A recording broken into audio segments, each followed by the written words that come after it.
బిగ్గరగా స్తోత్రం చెబుదాం. స్తోత్రం, స్తోత్రం, స్తోత్రం, స్తోత్రం, స్తోత్రం. శక్తి కలిగిన దేవుడికి స్తోత్రం చెబుదాం. స్తోత్రం, స్తోత్రం, స్తోత్రం, స్తోత్రం, స్తోత్రం. పరిశుద్ధమైన తండ్రి, నీకు వందనాలు, స్తోత్రాలు చెల్లిస్తున్నాను. ఈ నెల చివరి ఆదివారాన మమ్మల్ని ఇలా సమకూర్చిన విధానానికై స్తుతులు. ఈ నెలంతా మీరు మమ్మల్ని కాల్చారు. పగల ఎండ దెబ్బైన, రాత్రి వెన్నెల దెబ్బని మీకు తగలని వాగ్దానం చేశావు అయ్యా. కృపలో నిలిపినందుకు వందనాలు అయ్యా. విపరీతమైన ఎండ తీవ్రత అధికంగా ఉంటున్న దినాల్లో మేమున్నాం. ఇబ్బంది పడకుండా, ఏ ఇబ్బందిని మేము ఎదుర్కోకుండా, మా ప్రాణములు సమస్యలకుండా అయ్యా మమ్మల్ని బలపరుస్తున్న దేవానికి స్తోత్రం. నీ కృపలో నిలపమని కోరుతున్నాను. చేరిన బిడ్డలందరూ బడి స్తోత్రం. నీ మాట కొరకు ఆశపడుతున్న ప్రతి బిడ్డతో మీరు మాట్లాడండి. మైక్ శబ్దం ద్వారా వింటున్న బిడ్డలతో కూడా మీరు మాట్లాడండి. నీ మెల్లని స్వరం మమ్మల్ని ఏలునట్లుగా గుత్తులు గుత్తులుగా నీ మాటలు మా మీద పడునుగాక. మంచు వలె, వర్షం వలె మా మీద పడునుగాక. నిత్యముగా నీ కార్యములు జరుగునుగాక. శిష్యునికి తగిన నోరు నీ దాసులను నాకు అనుగ్రహించి సూటిగా తేటగా మాట్లాడమని నీకే మహిమను ఆరోపిస్తూ యేసయ్య శక్తి కలిగిన నామాన ప్రార్థించి పొంది ఉన్నాము తండ్రి. Amen, amen, amen. దయచేసి కూర్చుందాం. దేవుని నామానికి మహిమ కలుగునుగాక. హల్లెలూయా. చేరిన మీ అందరికీ ప్రభుడును రక్షకుడైన యేసు క్రీస్తు ప్రశస్తమైన నామంలో పరిశుద్ధాభిషేక అగ్ని పరిచర్య అంతటి తరపున గట్టిగా చెప్పండి అయ్యా. వెనకలు ఉన్న వాళ్ళు వందనాలయ్యా, మా వందనాలు అయ్యా, మీకు వందనాలు. దేవుని సన్నిధి మనతో ఉండునుగాక. ఆమెన్.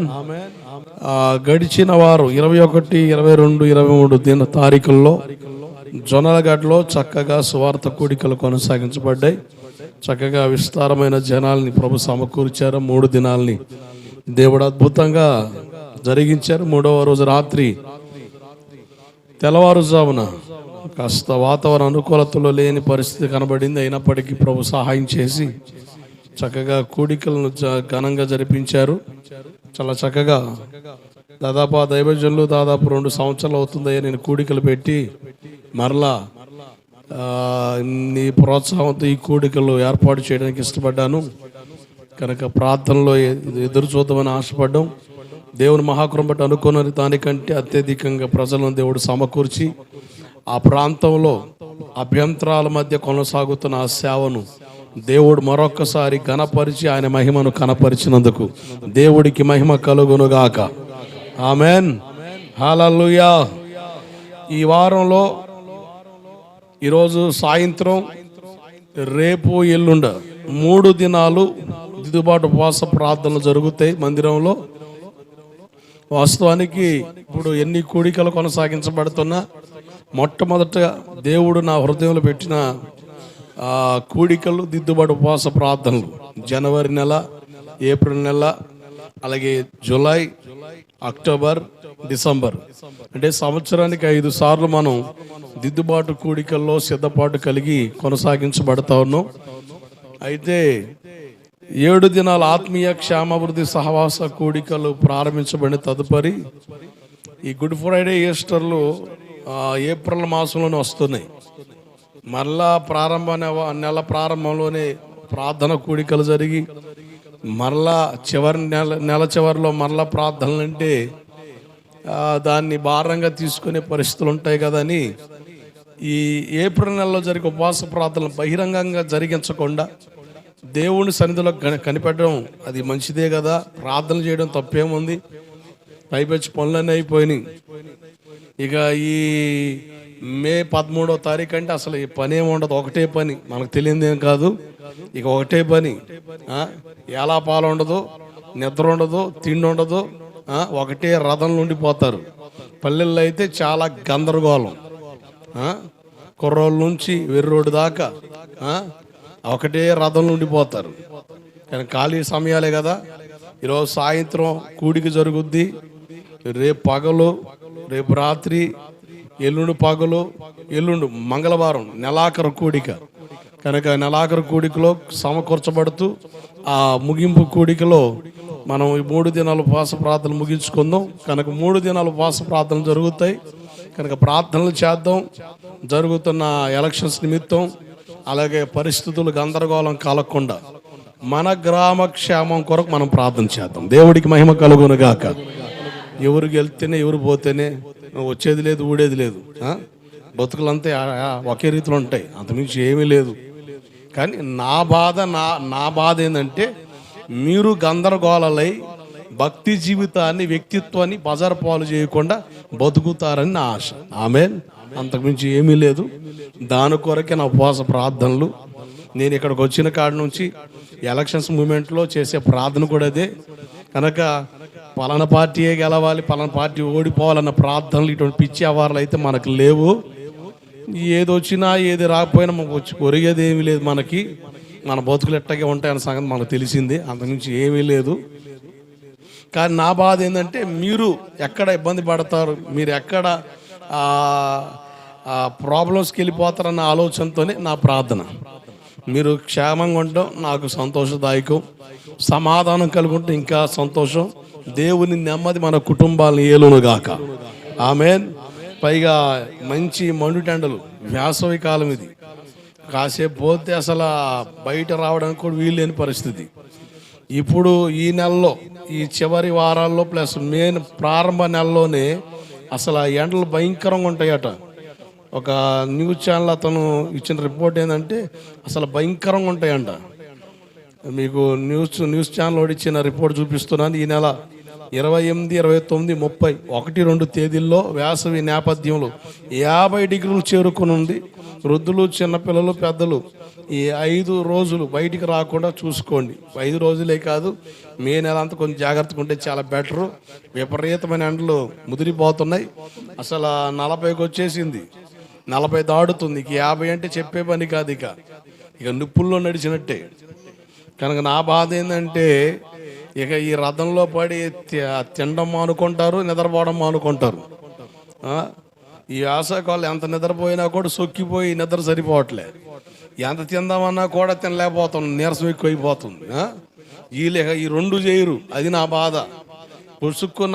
పుట్టుక్కు జర డుముక్కు మే అన్నారు అనుకో, మనమేగా అందరం ఇబ్బంది పడేది. కుటుంబాలు అన్ని కుటుంబాలు నష్టపోతారండి. 2019లో చాలామంది అదే పరిస్థితిలోకి వచ్చేసారు. నేను చెబుతున్నాను, విర్రవీగుతున్న దుష్టత్వాన్ని దేవుడు అణుచుతాడు. ఆమేన్. కానీ విర్రవేగొద్దు. ఎలక్షన్ టైంలో కాళ్ళ రేగడేయడాలు, తొడలు కొట్టడం మానుకోండి. బుద్ధిగా పద్ధతిగా నడుచుకుంటే చాలా మంచిది.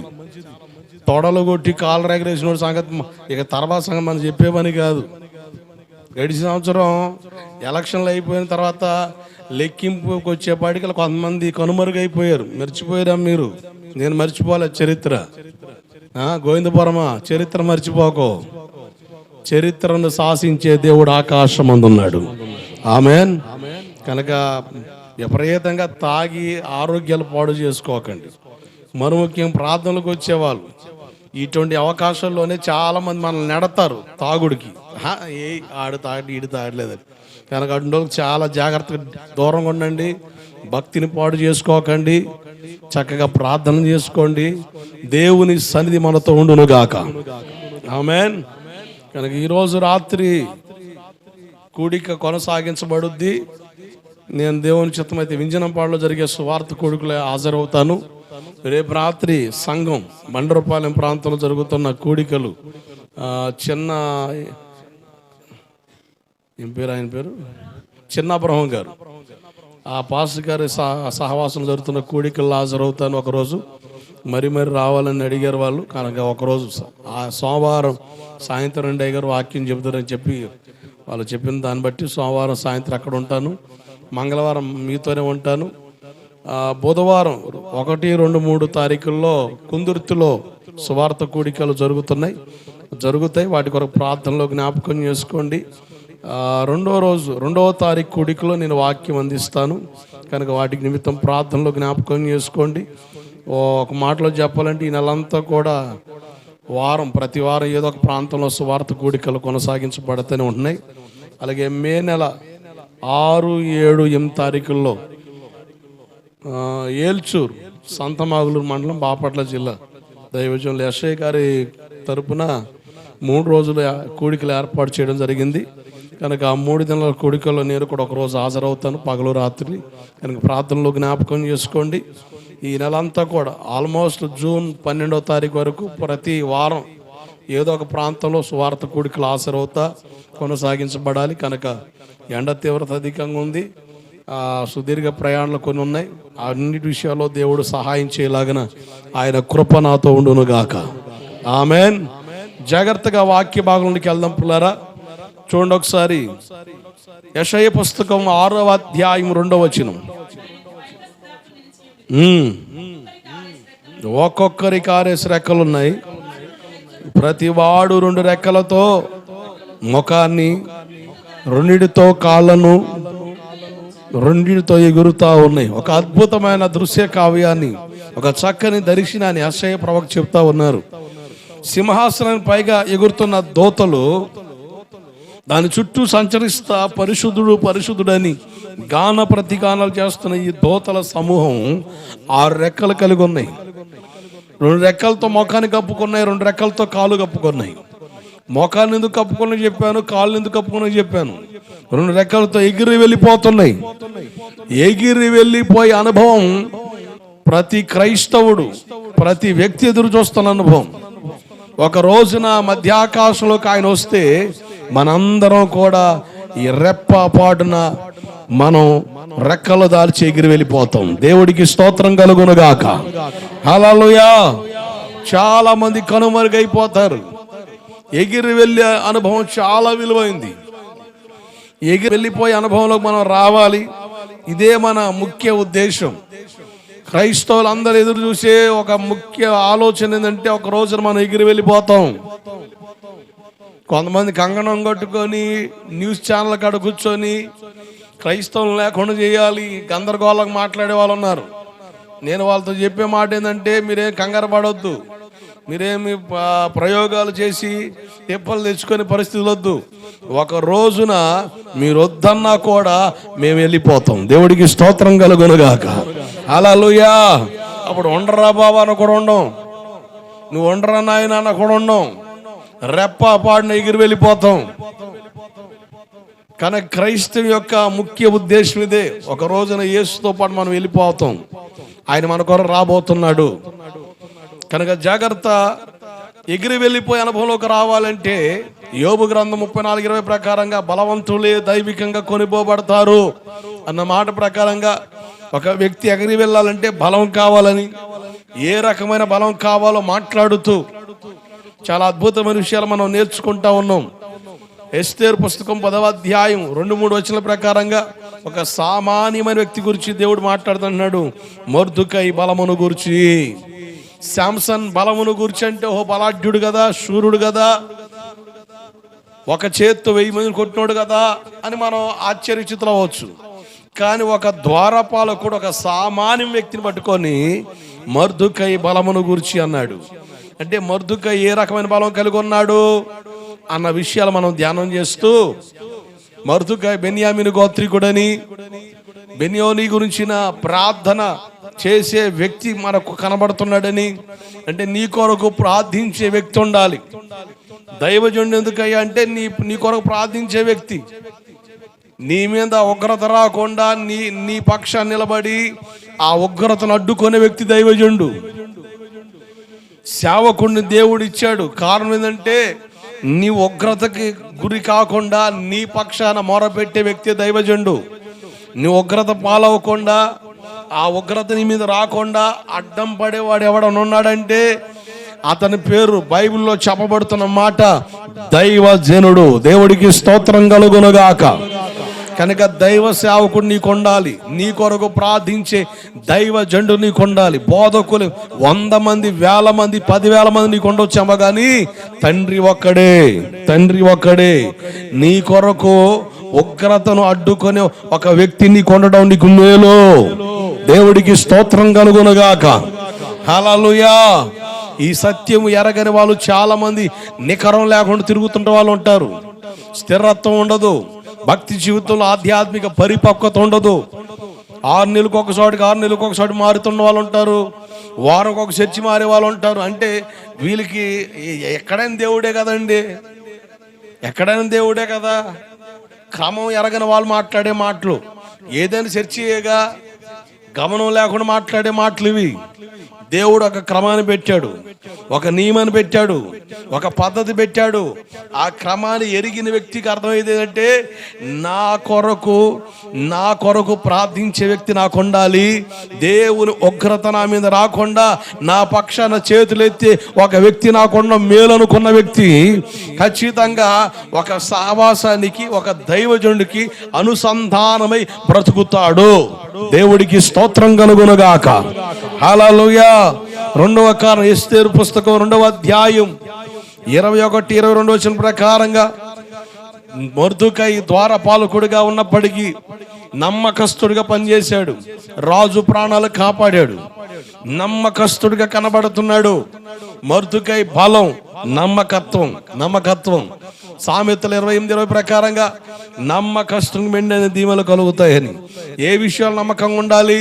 బైబిల్ చెబుతుంది సమస్త విషయాల్లో, అన్ని విషయాల్లో నమ్మకంగా ఉండాలని. మచ్చుకు మన ఆధ్యాత్మిక క్షేమం కొరకు ఒక 5 విషయాలు మీరు తీసుకొచ్చాను. దాంట్లో 1, దేవుని ఎదుట నమ్మకంగా ఉండాలి. 2, సంఘంలో నమ్మకంగా ఉండాలి. 3, సేవకుని ఎదుట నమ్మకంగా ఉండాలి. 4, పరిచర్యలో నమ్మకం ఉండాలి. 5వదిగా దేవునికి ఇచ్చిన ధన విషయంలో నమ్మకంగా ఉండాలి. దేవుడికి స్తోత్రం కలుగునుగాక. ఈ 5 విషయాల్లో ఖచ్చితంగా దేవుడు లెక్క అడుగుతాడు. గడిచిన వారం చెప్పాను, మొదటి రాకడ దేనికి? ఆయన మనకి జీవితం ఇవ్వడానికి వచ్చాడు. దేనికి వచ్చాడు? జీవితం ఇవ్వడానికి వచ్చాడు. అందుకని ఆయన జీవితాన్ని ధారపోశాడు. మొదటి రాకడ ఎందుకంటే నీకు నాకు జీవితం ఇవ్వడానికి, బ్రతకడానికి అర్హత లేని వారు మనం, యోగ్యత లేని వారు మనం, అనర్హులం మనం.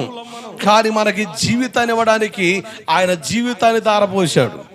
2వసారి రాబోతున్నాడు జీతం ఇవ్వడానికి. దేనికి రాబోతున్నాడు? జీతం ఇవ్వడానికి. 2వసారి రాబోతున్నాడు జీతం ఇవ్వడానికి. వాని క్రియలు చొప్పున వానికి నేను జీతం ఇస్తాను, జీతం నా యొద్ద ఉంది అని లేఖనాలు సెలవిస్తున్నాయి. 2వసారి ఆయన ఎందుకు వస్తున్నాడంటే నీకు జీతం ఇవ్వడానికి. కనుక నువ్వు దేవుని నమ్మకంగా బ్రతికిన విధానం బట్టి, అలాగే సంఘంలో నమ్మకంగా నడిచిన దాన్ని బట్టి, సేవకుని ఎదుట నమ్మకంగా ఉన్న దాన్ని బట్టి, అలాగే నీకు అప్పగించిన పరిచయలో నమ్మకంగా ఉండడం బట్టి దేవుడు నీకు జీతం ఇస్తాడు. దేవుడికి మహిమ కలుగునగాక. నువ్వు ఒక చక్కని సంఘాన్ని కలిగి ఉండడం నీకు భాగ్యం, అది భాగ్యం. ఒక మంచి సేవకుని కలిగి ఉండడం భాగ్యం, అలాగే ఒక విశ్వాసి భాగ్యం. ఒక మంచి పరిచారకుడిగా సంఘంలో ఉండడం అది నీకు భాగ్యం. దేవుడికి స్తోత్రం కలుగునుగాక. నీ జీవితాన్ని సౌభాగ్యంగా మార్చాలని దేవుడు ఇష్టపడ్డాడు కనుకనే ఒక సహవాసాన్ని, ఒక దైవజనుడిని, అలాగే దేవుడు నిన్ను పిలిచాడు. దేవుడు నన్ను పిలిచాడు. ఎవరు ప్రార్థనకు వచ్చినా రాకపోయినా ఆదివారం పూట క్రమంగా దేవుని సన్నిధిలో కూడిక పెట్టడం నా ధర్మం. దేవుడు నాకు అప్పగించిన పనిలో నమ్మకంగా నిలబడడం నా ధర్మం. వీళ్ళు రావట్లేదండి, వాళ్ళు రావట్లేదండి, చర్చి పెడితే రావట్లేదండి. ఈరోజు చాలా ప్రాంతాల్లో ఎలక్షన్స్ మూమెంట్లో కొన్ని ప్రాంతాల్లో మందిరాలు మూయబడుతున్నాయి. అది నా బాధ. చర్చెస్ మూయబడుతున్నాయి. అసలు ఎలక్షన్కి చర్చికి సంబంధం ఏముందండి? ఎంత దౌర్భాగ్యం, ఎంత దిగజారుడుతనం. అసలు ఎలక్షన్స్ జరిగే మూమెంట్ లో చర్చిలు మూయబడడం ఏందండి? ఎంత దుర్మార్గం, ఎంత దౌర్భాగ్యం, చాలా వేదనకరం, చాలా దుఃఖంతో చెప్తున్నాను. కొన్ని ప్రాంతాల్లో మందిరాలు మూయబడుతున్నాయి. కొన్ని వారాలు, కొన్ని నెలలు గందరగోళాలు ఏర్పడి పరిస్థితులు తారుమారైపోతున్నాయి. ప్రార్థన చేద్దాం. దేవుని కార్యాలు దేవుడు ఖచ్చితంగా మన ప్రాంతంలో జరిగించునుగాక. హల్లెలూయా. దేవుని సన్నిధిలో వరిదిల్లే అనుభవం మనకు ఉండాలి, స్థిర నిశ్చయత ఉండాలి. దేవుడు నన్ను పిలిచాడు, ఎవరు వచ్చినా రాకపోయినా.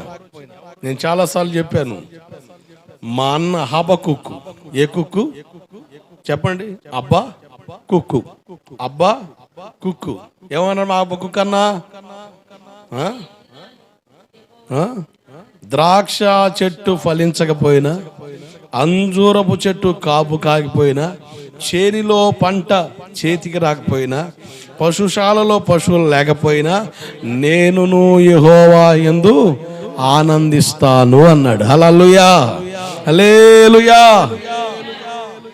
ఆసాపు అన్నేమన్నాడు? ఏసాపు ఆసాపు అనేమన్నాడు? అయ్యా, యథార్థం ఉన్నవి అర్థమేనా? నీతిగా ఉన్నవి అర్థమేనా? భక్తిహీనులు బ్రహ్మాండంగా ఉన్నారు కదయ్యా, వాళ్ళకి ఏ లోటు లేదు కదయ్యా, వాళ్ళ సావుల్లో కూడా యాతన లేదు కదయ్యా, పుష్టిగా దున్న మొక్కల్లాగా నిగనిగలాడుతున్నారు కదయ్యా, నేను నీతిగా ఉన్నవి అర్థమేనా అని చెప్పి దిగులు పడ్డాడు. ఏ సాపు? ఆసాపు. నేను ఆసాపుకు తమ్ముడిని కాదు, హబకుక్కు తమ్ముడిని. దేవుడికి స్తోత్రం కలుగునుగాక. హల్లెలూయా. చిన్న చిన్న వాటికి ప్రశ్నలు వేసుకోవడం, చిన్న చిన్న వాటికి చూకోనట్టుగా ఫీల్ అయిపోవడం. టచ్ మీ నాట్ ప్లాంట్ తెలుసా? టచ్ మీ నాట్ ప్లాంట్ అలా ముట్టుకుంటే ముడుచుకుపోతట. కొంతమంది అలా ఫీల్ అయిపోతారు, అలా డల్ అయిపోతారు. మన ప్రార్థన చేద్దామనగానే అలవాట్లో పొరపడానికి చూస్తారు, జనం వచ్చారా లేదా అని. ఏ ఊరు కనపడలేదు, ఊరు టచ్ మీ నాట్ ప్లాంట్ ముడుచుకుపోదు. హల్లెలూయా అంటే పూలుకు ఉండదు, పొలుకు ఉండదు. జనాలు చూస్తే ఓసారా, జనాలు లేకపోతే ఉసురా. అందుకనే దేవుడు ఏమన్నాడు తెలుసా? ఇటువంటి పైత్యపు అలవాట్లు మాకు మీకు వస్తాయని, ఎక్కడ 2-3 ఉంటారో వారి మధ్యన ఉంటానన్నాడు. చాలు. దేవుడికి స్తోత్రం కలుగునగాక.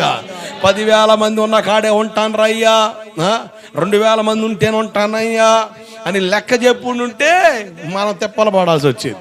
అదేమి లేదు. చిన్న మందా, భయపడొద్దు. హల్లెలూయా. యేసు మనతో ఉంటే చాలు, ఆశీర్వాదపు ఓట. గట్టిగా చపలు కొట్టు. హల్లెలూయా. కనుక నా దేవుడు నన్ను పిలిచాడు, గోవిందపురంలో సేవ అప్పగించి నిలబెట్టాడు. ఎవరు వచ్చినా రాపోయినా, ఎన్ని తిప్పలు వచ్చినా నేను మాత్రం దేవుని పని జరిగించాల్సిందే. ఎన్ని కత్తులు అడ్డు పెట్టినా, ఎన్ని మాటలు తోటల్లో పేలుతున్నా దేవుని సేవ ఆగకూడదు, జరగాల్సిందని కంకణం కట్టుకొని చేయడం ద్వారా దేవుడు శత్రువుని సిగ్గుపరచగలడు. ఆమేన్, హల్లెలూయా. మరి దేవుడు నిన్ను కూడా పిలిచాడు. ఆయన తోటలోనికి, ఆయన సన్నిధిలోనికి నిన్ను పిలిచాడు. ఆయన పొలంలోకి నిన్ను పిలిచాడు. నీకంటూ ఒక పని ఇచ్చి ఉంటాడు. ఏదో ఒక వంతు నీకు ఉంటది. వాక్యం చెప్పడమేనా? ఇదే సేవ అనుకుంటే భ్రమ, ఇదే సేవ అనుకుంటే భ్రమ. చాలా మంది సేవ అంటే ఓహో ఇట్లా మనం కూడా వాక్యం చెప్పాలి కాబోలు, ఇదే సేవ కాదు. శుభ్రంగా మందిరం ఉండడం సేవే. క్రమంగా దేవుని సన్నిధికి వచ్చి బలహీనంగా ఉన్న వాళ్ళని ప్రోత్సహించి దేవుని మందిరం నడిపించడం సేవే. మీరు జాగ్రత్తగా చూడండి. 2 స్త్రీలు మీకు పరిచయం చేస్తూ వచ్చాను గడిచిన వారం. ఫిలిప్పీ పత్రిక 4వ అధ్యాయం 2-3 వచనాలు చదవండి త్వరగా. ఫిలిప్పీ పత్రిక 4వ అధ్యాయం 2-3 వచనాలు. యువోదియాను సుంటికేను బ్రతిమలాడుకొనుచున్నాను. అవును, నిజమైన సహకారి క్లెమంతుతోను నా 2 సహకారులతోనూ సువార్త పనిలో నాతో కూడా ప్రయాసపడిన వారు గనుక వారికి సహాయము చేయమని నిన్ను వేడుకొరుచున్నాను. సహకారుల పేర్లు జీవ గ్రంథమందు రాయబడుతున్నాయా? రాస్తాడా? రాయబడి ఉన్నాయా? రిటర్న్ రాశాడు దేవుడు. మీరు జాగ్రత్తగా ఆలోచించండి. వచనాన్ని, పరిచర్యలో సహకరించిన వారిని దేవుడు మరచిపోడు. ఆమేన్, హల్లెలూయా. దేవుని రాజ్య వ్యాప్తిలో నువ్వు చేసే సహకారాన్ని దేవుడు మరచిపోడు. జీవ గ్రంథంలో దేవుడు రాస్తాడు, జ్ఞాపకార్థ పుస్తకంలో దాన్ని రాస్తాడు. నువ్వు కోటానికి ఇచ్చిన కానుక ఒకవేళ ఎంత ఇచ్చావో నువ్వు మర్చిపోవచ్చు, నేను మర్చిపోవచ్చామో, కానీ నువ్వు దైవజనుడి చేతులు, అయ్యా ఇది దేవుని పని నిమిత్తం ఇచ్చినప్పుడే అక్కడ అకౌంట్లో దేవుడు రాసేస్తాడు. ఆయన లెక్కల్లో నువ్వు ఇచ్చిన దాన్ని రాస్తాడు దేవుడు. నువ్వేం చేసినా కూడా ప్రతిదీ కూడా రికార్డెడ్గా ఉంటుంది. నువ్వు ఆయన దగ్గరికి వెళ్ళినప్పుడు ఆయన పిలిచి నీకు బహుమానం ఇస్తాడు. ఆమేన్, బహుమానం ఇస్తాడు. బహుమానం పొందే భాగ్యాన్ని దేవుడిస్తాడు.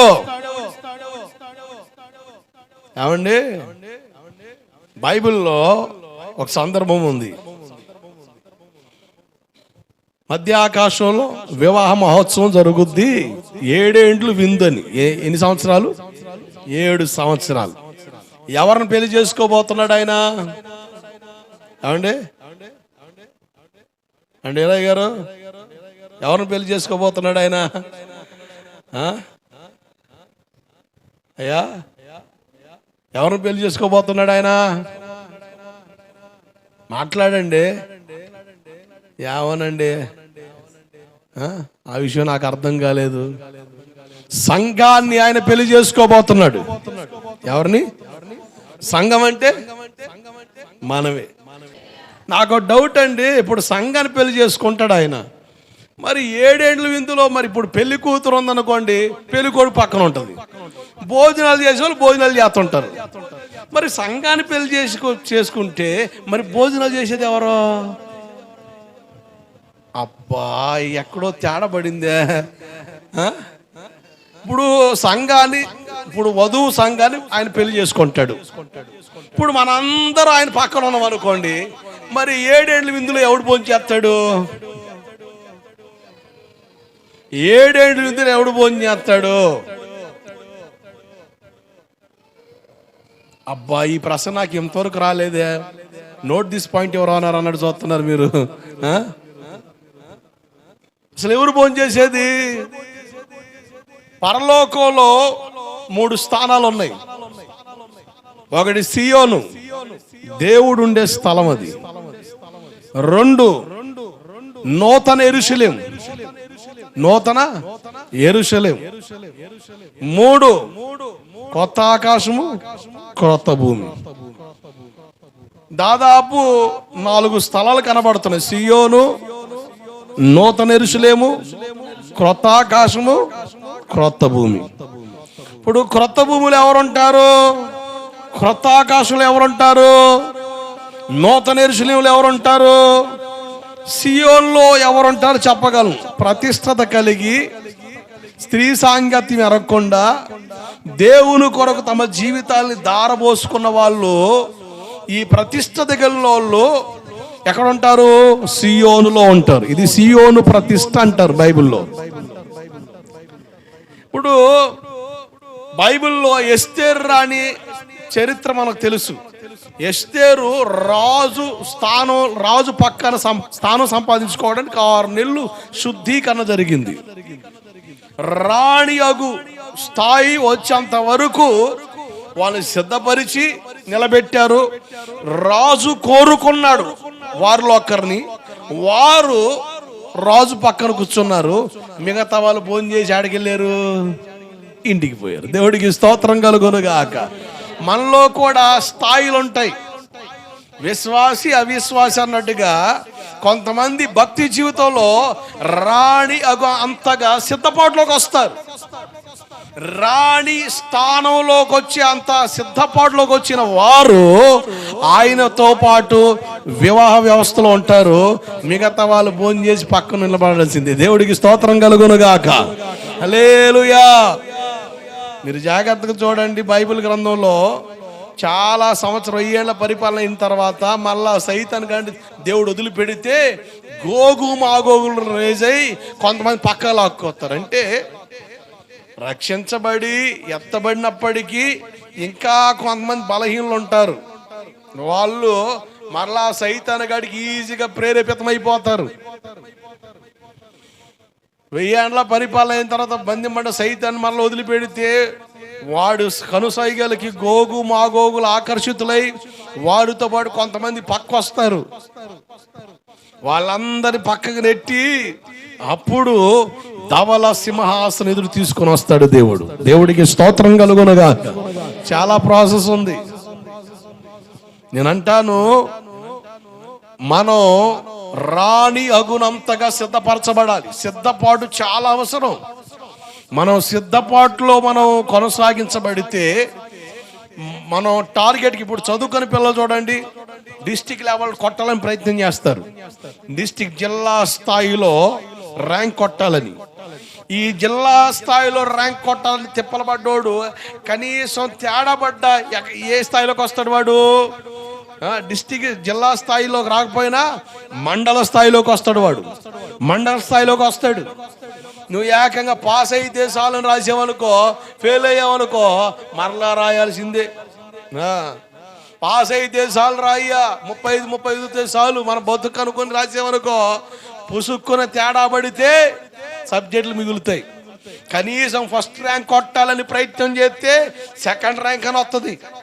సెకండ్ ర్యాంక్ అని కొట్టాలని ప్రయత్నం చేస్తే థర్డ్ ర్యాంక్ అని వస్తుంది.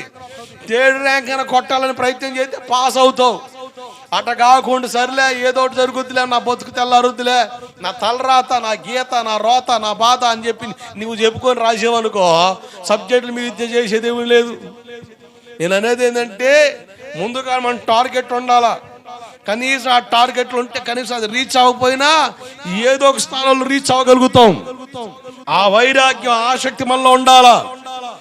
ఆ పరిపక్వతలో మనం రాగలిగినప్పుడే మనం పరసంబంధులుగా కట్టబడతాము. దేవుడికి మహిమ కలుగునగాక. హల్లెలూయా. జాగ్రత్త పిల్లారా, దేవుడు మనం పిలిచాడు. మన పిలుపుకు తగినట్టుగా మనం నడవడం ఆశీర్వాదం. కొంతమందికి దేవుడు ప్రేరేపిస్తాడు ఆర్థిక సహకారం చేయడానికి. కొంతమంది దేవుడు ప్రేరేపిస్తాడు దైవజనులకు ఎన్నటిగుండి సహకారం ఉండడానికి. కొంతమంది ప్రేరేపిస్తాడు సంఘంలో పరిచయలో పాల్పొందడానికి. ఏదో పరిచయలో దేవుడు ఏ పిలుపు చేత నీకు నిశ్చయించాడో ఆ పిలుపులో నిలబడడం ఆశీర్వాదం. ఇప్పుడు అందరు వాక్యాలు చెప్పేవాళ్ళు అయితే మరి మిగతా పనులు ఎవరు చేస్తారు? స్థానిక సంఘాపరి చేస్తాడా? చాలా విచిత్రం కాదు. అందరూ ఊడ్చేవాళ్ళు అయితే మిగతా పని ఎవరు చేస్తాడు? గిన్నెలు కడిగేది పాస్టర్ గారు కడుగుతాడా? అందరు గిన్నెలు కడిగే వాళ్ళు అయితే వంట ఉండేది ఎవరు? పాస్టర్ గారా? పాస్టరమ్మా? అందరు వండేవాళ్ళు అయితే కొంతమంది బలే అంటారు, అందరు వండేవాళ్ళు ఉండకూడదండి, కొంతమంది తినేవాళ్ళు ఉండాలి. ఏంది మరి? వండిన తర్వాత తినాలి కదా. అందరూ వండే కాడికి వచ్చి మరి తినేది ఎవరో? కనుక వాళ్ళు వండుతున్నారుగా, నేను తింటా, మంచిదే. అందరూ వారి వారి వారి వారి స్థానాల్లో. ఇప్పుడు ఎలక్ట్రికల్ డిపార్ట్మెంట్ ఉంటుంది, పెద్ద పెద్ద మినిస్ట్రీస్లో చూడండి ఎలక్ట్రికల్ డిపార్ట్మెంట్ ఉంటుంది. వాడు పొద్దుత్త మానం కటింగ్ ప్లేయర్ వేసుకొని తిరుగుతూనే ఉంటాడు. ఏందిరా నువ్వు చేస్తున్నావు? అరే ఏందిరా కటింగ్ ప్లేయర్? పొద్దుత్త కటింగ్ ప్లేయరా? తెల్లారితే కటింగ్ ప్లేయరే, పడుకోండిప్పుడు కటింగ్ ప్లేయరే. నీ బతుక అంతా కటింగ్ ప్లేయరేరా? ఇంకెప్పుడు సేవ చేస్తావరా? ఇంకెప్పుడు దేవుడు అని అంటే సేవ కాదు అది. అది సేవ కాదంటే మినిస్టర్లో ఉండి ఆ పని వాడికి ఆ తలంటి ఇచ్చాడు. మరి కరెంటు పోయినప్పుడు పాస్టర్ గారు వైర్లు కలుపుతాడా? ఇప్పుడు వాడు ఉంటేనే పని జరిగేది. పెద్ద పెద్ద మందిరాలు ఉంటాయి, ఫ్యాన్లో మొత్తం ఎలక్ట్రికల్ డిపార్ట్మెంట్ ఉంటుంది. అది సేవ. అది దేవుడు వాళ్ళకు ఆ తలంతి ఇచ్చి వాళ్ళని అక్కడ నిలబెట్టాడు. అరే నువ్వు పొద్దుత్వా ఆ మినిస్ట్రీలో కటింగ్ ప్లేయర్ పడుకొని వైర్లు కలుపుతూనే ఉంటావా? ఇంకెప్పుడు రా వాక్యం చెప్పేది? ఇంకెప్పుడు బలిపీఠం ఎక్కేదంటే వాడిని చెడగొట్టే మాటలు నీకెందుకు రా స్వామి? అది కూడా సేవే రాయ్యా, అది కూడా సేవే. ఎలీషా గురించి రాయబడిన మాట ఏంటి తెలుసా? దాదాపు 19 సంవత్సరాలు ఏలియా భోంచేసిన తర్వాత అతని చేతుల మీద నీళ్ళు పోసింది ఎవరు? ఎలీషా గురించి మాట్లాడుతూ అంటాడు, ఏలియా చేతుల మీద నీళ్లు పోసిన ఒకడు ఉన్నాడు. 19 సంవత్సరాలు.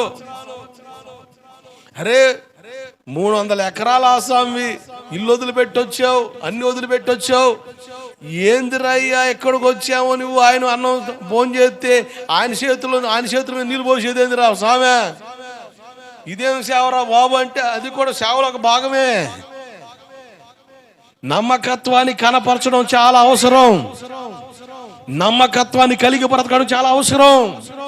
మిగతా వాళ్ళందరూ చాలా మంది ఏలియా నుంచి వెళ్ళిపోయిన వాళ్ళు ఉన్నారు. ఎలీషాను కూడా పిలిచారు, ఎరా బయటికి రా, మనం మినిస్ట్రీ చేద్దాం, బయటికి రా, మనం మినిస్ట్రీ చేద్దాం అని. కానీ ఎలీషా మాత్రం నమ్మకంగా ఒక చంటి పిల్లవాడు వెంబడించినట్టుగా తండ్రిని వెంబడించాడు. బైబిల్ చెబుతుంది, చరిత్ర చెబుతుంది, ఏలియా మీద అభిషేకం 2 పాలుగా ఎలీషా మీదకి రాగా ఏలియా ద్వారా 16 అద్భుతాలు దేవుడు చేస్తే 32 అద్భుతాలు ఎలీషా ద్వారా దేవుడు జరిగించాడు. దేవుడికి స్తోత్రం కలుగునుగాక. హల్లెలూయా. నమ్మకత్వం. మోషే గారు 40 రోజులు కొండ మీద ఉండి ప్రార్థన చేస్తుంటే గుడారంలో ఉన్నాడు. ఎవరు? యెహోషువ గుడారంలో ఉన్నాడు. తన దైవజనుడు వచ్చేంత వరకు నమ్మకంగా పడి ఎదురు చూస్తున్నాడు గుడారంలో. ఎవరు చూశారు తన్ని? దేవుడు చూశాడు. మోషేతో అంటాడు దేవుడు, నీ తర్వాత నాయకత్వం ఎవరికి ఇస్తుందో తెలుసా? నీ పిల్లలకి కాదు, నీ రక్త సంబంధులు కాదు. యెహోషువ, నువ్వు నీ కుమారుడని యెహోషువ, అతని నమ్మకత్వం నేను ఎరుగుదును కనుక అతను అభిషేకించు. నీ తర్వాత ఈ పరిచర్లో పాలు పొందేది ఎవరంటే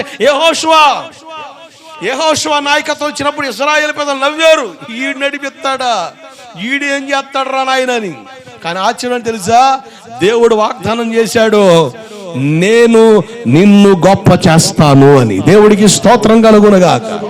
దైవజనులు యేసన్న గారు తన అవసర దశలో తన తర్వాత ఎవరో తెలుసుకున్నాడు. అందరూ అనుకున్నారు ఆ అన్న తర్వాత నేనే మినిస్ట్రీ నాయకత్వంలోకి వచ్చేదని. చాలా మంది ఉబలాట పడ్డారు, చాలా ఆశపడ్డారు మినిస్ట్రీ నాయకత్వం పొందుకోవాలని. కానీ దేవుడు చెప్పాడు, ఇదిగో నీ పరిచర్లోనే ఒక వ్యక్తి ఉన్నాడు, ఆ వ్యక్తి పలానని. ఆ వ్యక్తిని దేవుడు అభిషేకించాడు. అందరన్న ఆ దైవజనులు ఎప్పుడు కూడా చెప్తారు, అబ్రహాం అన్న నన్ను ఎగతాళి చేసిన వాళ్ళు ఉన్నారు, గేలి చేసిన వాళ్ళు ఉన్నారు, నవ్విన వాళ్ళు ఉన్నారు. నాకు తెలుగు రాదు, ఆయన కన్నడ మాట్లాడతాడు, ఆయన తెలుగు రాదు, నన్ను గేలి చేసిన వాళ్ళు ఉన్నారు, అవమానపరిచిన వాళ్ళు ఉన్నారు. కానీ దేవుడు యేసన్న గారి తర్వాత నాయకత్వాన్ని ఈ దైవజనుడికి ఇచ్చాడు కనుక ఈయన ద్వారా 1000 సంఘాలు కట్టబడితే ఈ దైవజనుడి ద్వారా ఇప్పటికీ 2000 సంఘాలు కట్టబడ్డాయి. దేవుడికి స్తోత్రం కలుగునుగాక. హల్లెలూయా.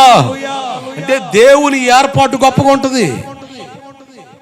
దేవుని ఏర్పాటుని ఎవరు కూడా తప్పట్లేరు, సిగ్గుపరచలేరు, కించపరచలేరు. దేవుడు ఏర్పాటు చేసిన నాయకత్వాన్ని దేవుడు అప్పటికి కనపరిచేవాడే గాని తృణీకరించేవాడు కాడు. మనం దేవునికి యోగ్యమైన పాత్రలుగా మారాలి. సిస్టమ్ ఆపరేటింగ్ కూడా ఒక పరిచర్యే. హోసన్న మినిస్ట్రీస్ లో సిస్టమ్ ఆపరేటింగ్ ఎవరయ్యా అంటే జాన్ వెసిలన్న. యేసన్న గారు వెనకలు వస్తే వీళ్ళు ముందల లారీలో సిస్టమ్ వేసుకొని ఆడబడితే ఆడిపోయేవాళ్ళు. రాత్రులు దోమలు పడతాయని స్పీకర్లు మొత్తం పక్కన అమర్చి ఆ బాక్స్ సందులో పడుకొని వాళ్ళు చెబుతుంటే వాళ్ళ ఆశ్చర్యం. మేము సేవ చేయాలనుకోలేదు, ఈ సేవకునికి అంటగా ఉందాం అనుకొని వచ్చాం. కానీ దేవుని ఏర్పాటు మాలో ఉంది. ఎందుకంటే వాళ్ళకి ఇవ్వని పనిలో నమ్మకత్వం దేవుడు చూశాడు. ఏ స్థానంలో మనం ఉన్న నమ్మకత్వం చాలా విలువైంది. నమ్మకత్వాన్ని దేవుడు కనపరుస్తాడు. నువ్వు చేసే పని ఏదైనా దాంట్లో దేవుడు చూసేది నమ్మకత్వమే. నమ్మకత్వం దేవుడు కనపరుస్తాడు అంతే. యువేదియా సుంటుకి అనే ఈ తల్లులు ఫిలిప్పీ సంఘంలో నమ్మకస్తులుగా ఉన్నారు. వీళ్ళ ద్వారా పరిచర్య వ్యాప్తి బహు విస్తారంగా జరిగింది. యువేదియా అన్న తల్లి గురించి నేను మాట్లాడుతూ రక్షణ పొంది అంటే లోక సంబంధమైన విధానం నుంచి బయటకు వచ్చి రక్షింపబడి బాప్తిజం తీసుకొని సంఘంలో చేర్చబడిన తల్లి. అంతేకాదు ఈమె పరిచర్యలో ప్రయాసపడిన తల్లి. ప్రయాసపడింది సేవలో. దైవజనులతో పాటు కలిసి మీటింగ్స్లో సహకారంగా ఉండి ఆ ప్రాంతంలో ప్రజల్ని సమకూర్చేవాళ్ళు. పౌలు గారేం ప్రార్థనలో ఉండేవాళ్ళు, ఈ విశ్వాసులే మిగతా వాళ్ళు పోగు చేసేవాళ్ళు. సాయంత్రం కల కోటంలో జనం కనబడే వాళ్ళంటే కారణం పౌలు గారితో పాటు కొంతమంది ప్రయాసపడ్డారు.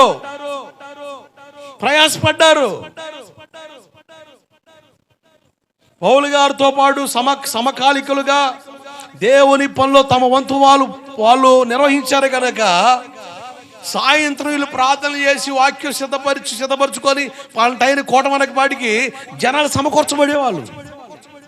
యువేది అన్న తల్లి అట్లా తన పరిచయలో పాలు పొందింది. దేవుడు ఆమె పరిచయాన్ని మరిచిపోలేదు కనుక దేంట్లో రాయించాడు? జీవ గ్రంథములో రాయబడుతుందన్నాడా, రాస్తానన్నాడా, రాశానన్నాడా? రాశాడు. It has written. జీవ గ్రంథంలో వాళ్ళ పేర్లు రాయబడునా, రాయబడతాయా, రాయబడ్డాయా? రాయబడ్డాయి. అంటే పరిచయంలో నమ్మకత్వాన్ని దేవుడు చూస్తే నువ్వు విశ్వాసిగా నమ్మకంగా దేవుని కాడ కనబడిన ఆ నమ్మకత్వాన్ని బట్టి కూడా దేవుడు బహుమానం ఇస్తాడు. నువ్వు బాప్తిజం తీసుకున్న కాడి నుండి, నువ్వు ప్రభుని నమ్ముకున్న కాడి నుండి ఒక్క ఆదివారం మిస్ కాకుండా న్యాయబద్ధంగా దేవుని దగ్గర రావడం వల్ల కూడా నువ్వు బహుమానం పొందుకుంటావు. ఈ లోక సంబంధమైన వాటి కొరకు నువ్వు ప్రయాసపడి తిప్పలపడి దేవుని సన్నిధిని పాడు చేసుకొని పోగొట్టుకొని నువ్వు కొనసాగించబడితే ఒక రోజున ఏది నీతో రాదు. నువ్వు దేవుని ఎదురు కనపరిచిన నమ్మకత్వానికి తగిన బహుమానం పరలోకంలో దేవుడు సిద్ధపరిచాడు. గట్టిగా చమలు కొడుతూ స్తోత్రం చెప్పండి. హల్లెలూయా. మూడోదిగా ఈమె పేరు జీవ గ్రంథంలో రాయబడింది. జ్ఞాపకార్థ పుస్తకంలో దేవుడు ఈమె పేరు రాశాడు. మీరు ప్రకటన గ్రంథంలోకి రండి ఒకసారి.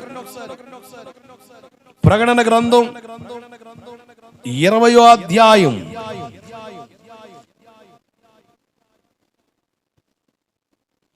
12వ వచనం. గొప్పవారేమి కొద్దివారేమి మృతులైన వారందరూ నిలబడి ఉండేది చూచి తిని అప్పుడు ఏంటంటే అప్పుడు గ్రంథములు విప్పబడ్డాయి. గ్రంథము కాదు, గ్రంథములు. చాలా పుస్తకాలు విప్పబడతాయి. ప్రతిదీ కూడా రాయబడుతుంది. లిఖిత పూర్వకంగా దేవుడు రాయిస్తున్నాడు ప్రతిదీ. పరలోకంలో దేవదూతల పొద్దస్తమానం పరిశుద్ధుడు అని కొనియాడుతూ ఉంటాయి. అన్ని దేవతలు అదే పనులు ఉంటాయి. దేవదూతలు అనుకుంటే భ్రమ. దేవుడు కొన్నిటికి కొన్ని పనులు అప్పగించాడు. దేవుని కొనియాడే దూత గలం వేరు. కొన్ని కోట్ల దూతలు ఉన్నాయి. కొన్ని దేవదూతలకి దేవుడు ఇచ్చిన పని ఏంటి తెలుసా? భూమి మీద మనిషి జరిగించే ప్రతి క్రియను రాస్తాడు.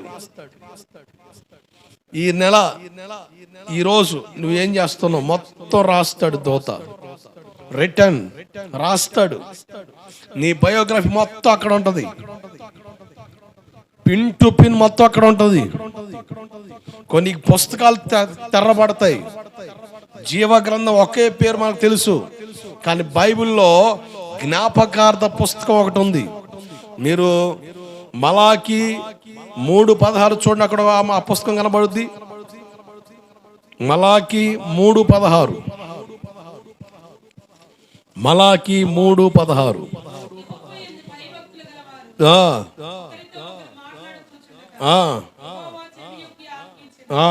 మరియు యెహోవా యందు భయభక్తులు కలిగి ఆయన నామమును స్మరించుచు ఉండు వారికి జ్ఞాపకార్థముగా ఒక గ్రంథం ఆయన సముఖమందు రాయబడెను. అదిగో జ్ఞాపకార్థ పుస్తకం. జ్ఞాపకార్థ ఒక గ్రంథంలో రాయబడతాయట. జ్ఞాపకార్థ పుస్తకం ఉంది. మొత్తం రిటర్న్ కాపీ మొత్తం అక్కడ ఉంటుంది. బయోగ్రఫీ. నువ్వు లేచిన కాడ నుంచి నువ్వు ఆలోచించిన ఆలోచన, నడక, పడక, విధానం మొత్తం కూడా రిటర్న్డ్. అంతే, లిఖిత పూర్వకంగా ఉంటుంది. అంతే. ప్రతిదీ ఆధారాలతో సహా. ప్రభువా నేను కాదు నాయన, నాకు లాంటోడు ఒకడు ఉన్నాడయ్యా, వాడు అనుకుంటే నీకు ఫోటో చూపిస్తాడు అక్కడ. ఆయన ఎవడు మోసం చేయలేడు, ఆయన ఎవ్వడు మోసం చేయలేడు. ఆయనకి ఎవ్వరు సలహా చెప్పే పని లేదు. ఎందుకంటే ప్రతి వ్యక్తి హృదయాన్ని ఎరిగిన దేవుడు ఆయన, ప్రతి వ్యక్తి ఆలోచన ఎరిగిన దేవుడు కనుక జాగ్రత్త. ఈమె పేరు జ్ఞాపకార్థ పుస్తకంలో, జీవ గ్రంథంలో ఈమె పేరు రాయబడి ఉంది.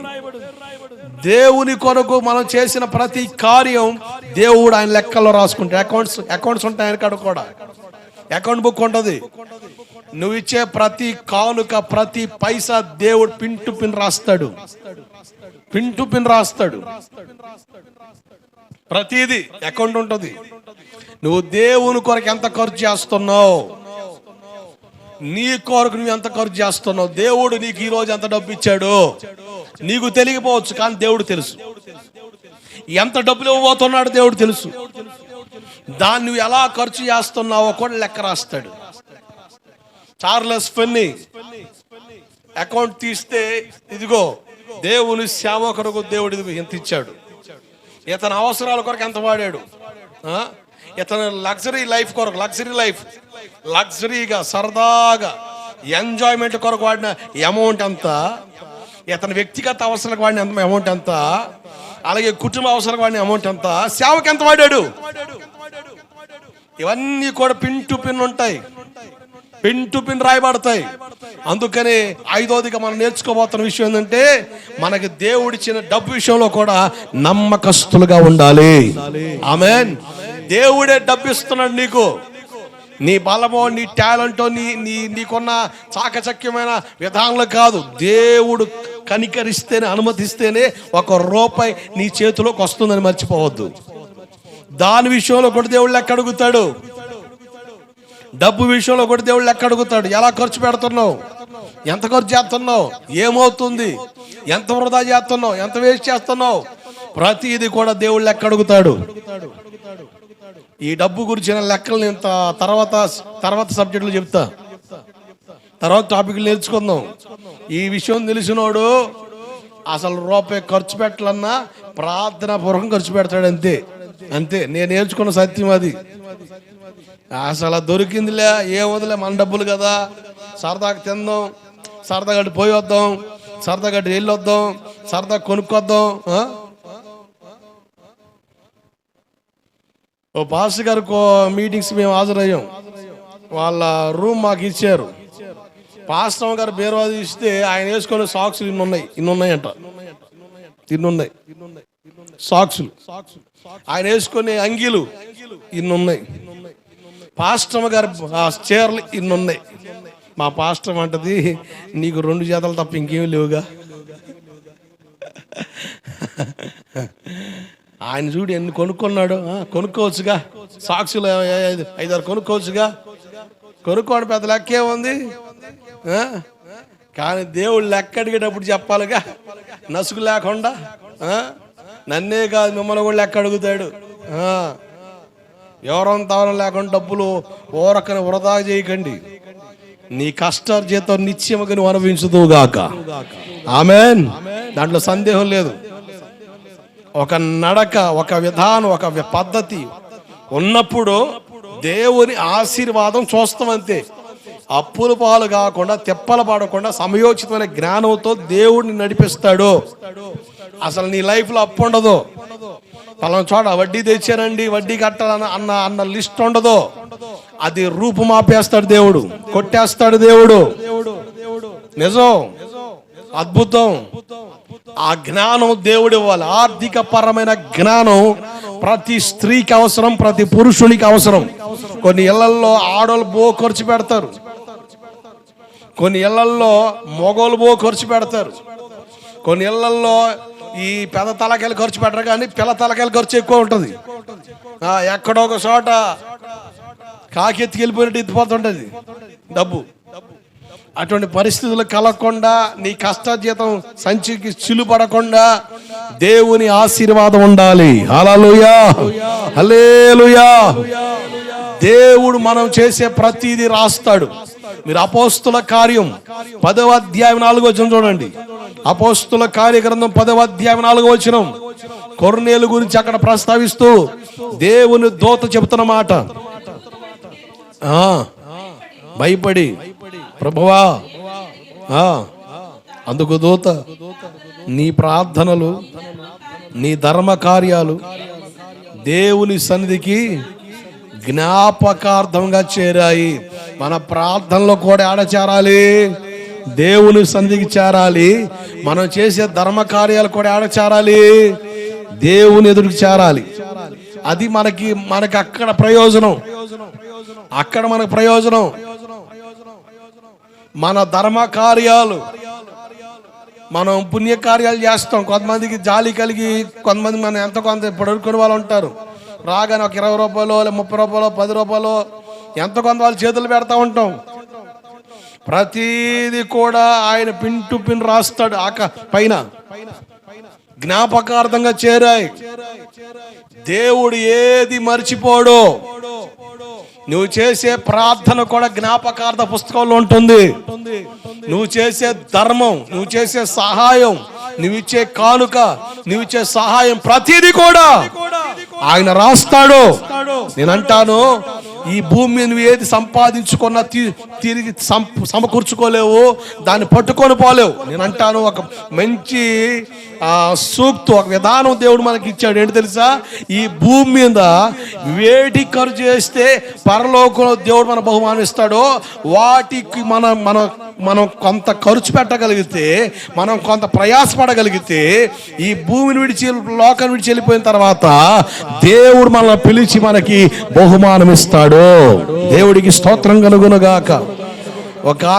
ఒక తల్లి మంచి ప్రార్థన బుర్రాలు, నమ్మకంగా ప్రార్థనకి వెళ్ళదు, కానీ పేనాసిది. ఏంటి పేనాసిది? అసలు చర్చిలో అసలు సందా వేయడానికే అద్దలాడుద్ది. ఏమైనా కోటాలకి కానుక ఇవ్వాలంటే అస్సలు దాటేస్తుంది. ఒక రోజున లోకాన్ని విడిచి వెళ్ళిపోయింది. అన్నం చేత్తో కూడా కాకిన తోలంటే ఎక్కడ అన్నం మెతుకులు రాలుతాయి అన్నంత పేనాసి బంక. ఏమనుకుంది నేను నమ్మకంగా ప్రార్థన పోయాను, నేను ఉపవాసాలని ప్రార్థన చేశాను, దేవుడు ఆ ప్రార్థనలకి ప్రతిఫలంగా చక్కని ఇల్లు ఇచ్చాడు, పిల్లలకి చక్కని చదువు ఇచ్చాడు, ఉద్యోగం ఇచ్చాడు, సమృద్ధినిచ్చాడు, కొరతలన్నీ తీరే గాని ఒక్క రూపాయి జారదే. కొంతమంది నిజం, అరే నేను ఇవ్వకపోయిన దేవుడు నాకు బలిస్తున్నాడుగా. నీ ప్రార్థనలో ఏదో దేవుడు విని కార్యం చేస్తాడు, కానీ అక్కడ నీకు బహుమానం ఉండదు. అందరిని పిలిచి బహుమానం ఎత్తుంటే నువ్వు ఉసూరుమడి చూస్తుంటావు వాళ్ళని. అబ్బా ఎంత పని అయింది, అదేదో ఆడు చేస్తే బాగుండేది, కానీ అప్పుడు ఫీల్ అయితే కుదరదు. ఈ ముసలం అనుకుంది నా కొరకు అసలు బంగారంతో ఇల్లు పొదిగుంటాడు దేవుడు. భూమి మీదే 200 లాభం ఇచ్చాడంటే నాకు పరలోకంలో 5 అంతస్తుల లాభం ఉంటుందని ఆనందపడుతురాలి. అయ్యా నా కొరకు స్థలం సిద్ధపరిచానన్నావు కదా, ఎక్కడంటే ఇదిగో ఈ బజారే, దేవునితో తీసుకెళ్తాడు, పో అంటది. పో అంటాడు ఆయన. ఇక ఈమె ఆనందంతో పోద్ది. ఇల్లు నాదేనా చివరికి మూల ఒక పూరి పాక ఉంటుంది. ఏందయ్యా, నేను చక్కగా దేవుని సన్నిధికి వచ్చాను కదా, దేవుడు నాకు ఇచ్చిన బహుమానం ఇదా అంటే, నువ్వు భూమి మీద ఉన్నప్పుడు దేవుని సేవకు ఒక్క రూపాయి కూడా ఇవ్వలే నువ్వు. జాగ్రత్తనండి, ఇది వాస్తవం, ఇది కల్పితంగా ఉన్నప్పటికీ ఇది వాస్తవంగా నమ్మాల్సిన వాస్తవమైన సత్యం ఏంటంటే, నువ్వు ఇక్కడ దేవుని పని కొరకు ఇస్తావే డబ్బు, అది పెట్టుబడి పెడుతున్నాడు. దేనికి? అక్కడ నీకు ఇల్లు కట్టడానికి. దేవుడికి స్తోత్రం కలుగునుగాక. హల్లెలూయా.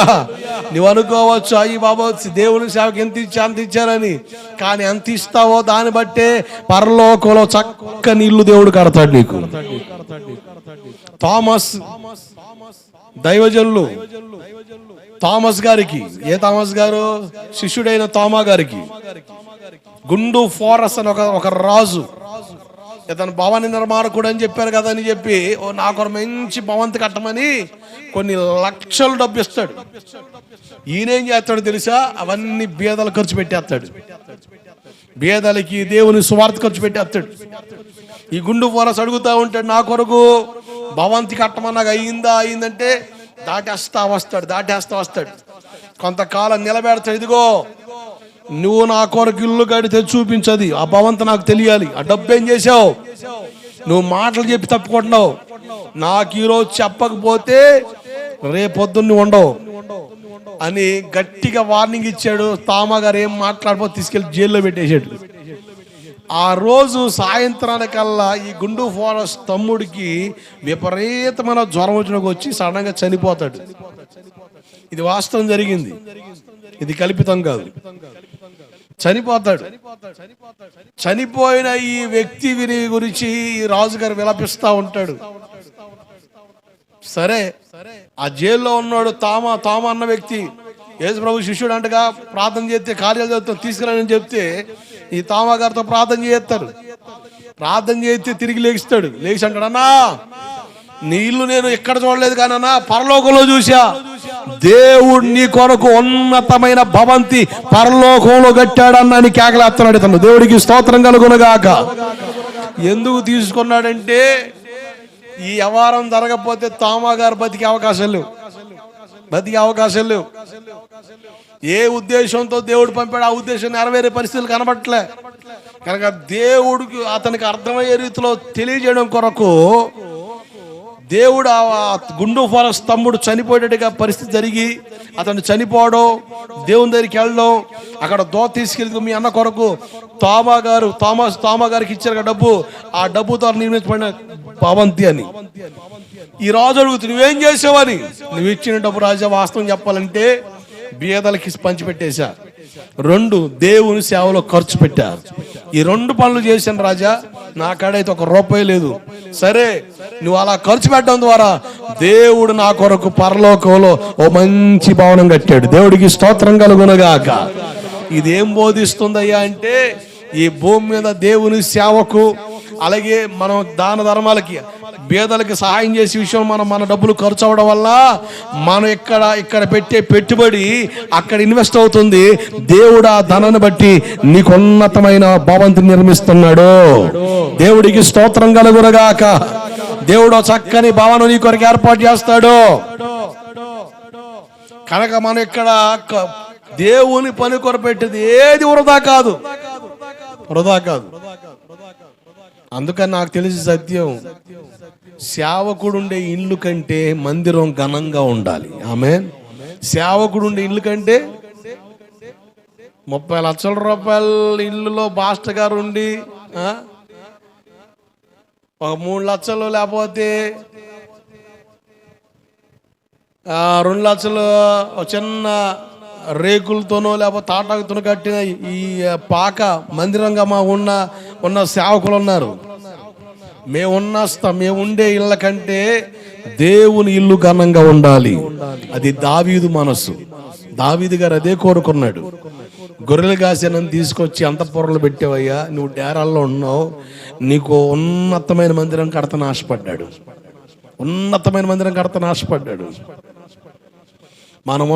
మన ఇళ్ళ కంటే మన మందిరం ఉన్నతంగా ఉండాలి. మనం ఆరాధించే మందిరం మన ఇళ్ళ కంటే ఉన్నతంగా ఉంటే దానికి సూచన ఏంటంటే మన వ్యక్తిగత అవసరాల కంటే దేవుని అవసరాలు తీర్చే మనుషులుగా మనం కనబడతాం. దాని ప్రతిఫలం మన ఆకాశమందున దేవుడు మనకు పరలోకంలో సమకూరుస్తాడు. దేవుడికి స్తోత్రం కలుగునుగాక. హల్లెలూయా. మనం ఉండే ఇల్లు మంచిగా ఉండి మందిరాలు పాడు దెబ్బలు కొంటే అసలు అది ఆశీర్వాదం కాదు. ఆ పాత మందిరంలో ఉన్నప్పుడు అదే బాధ నాకు. అసలు ఎంత బాధ అండి, అంత బాధ. ఈ చర్చ అయినా కూడా ఏదో వచ్చిందని తరాకొర చేసి పక్కన పెట్టేస్తే నాకెందుకు అనుకుంటే సరిపోయేది.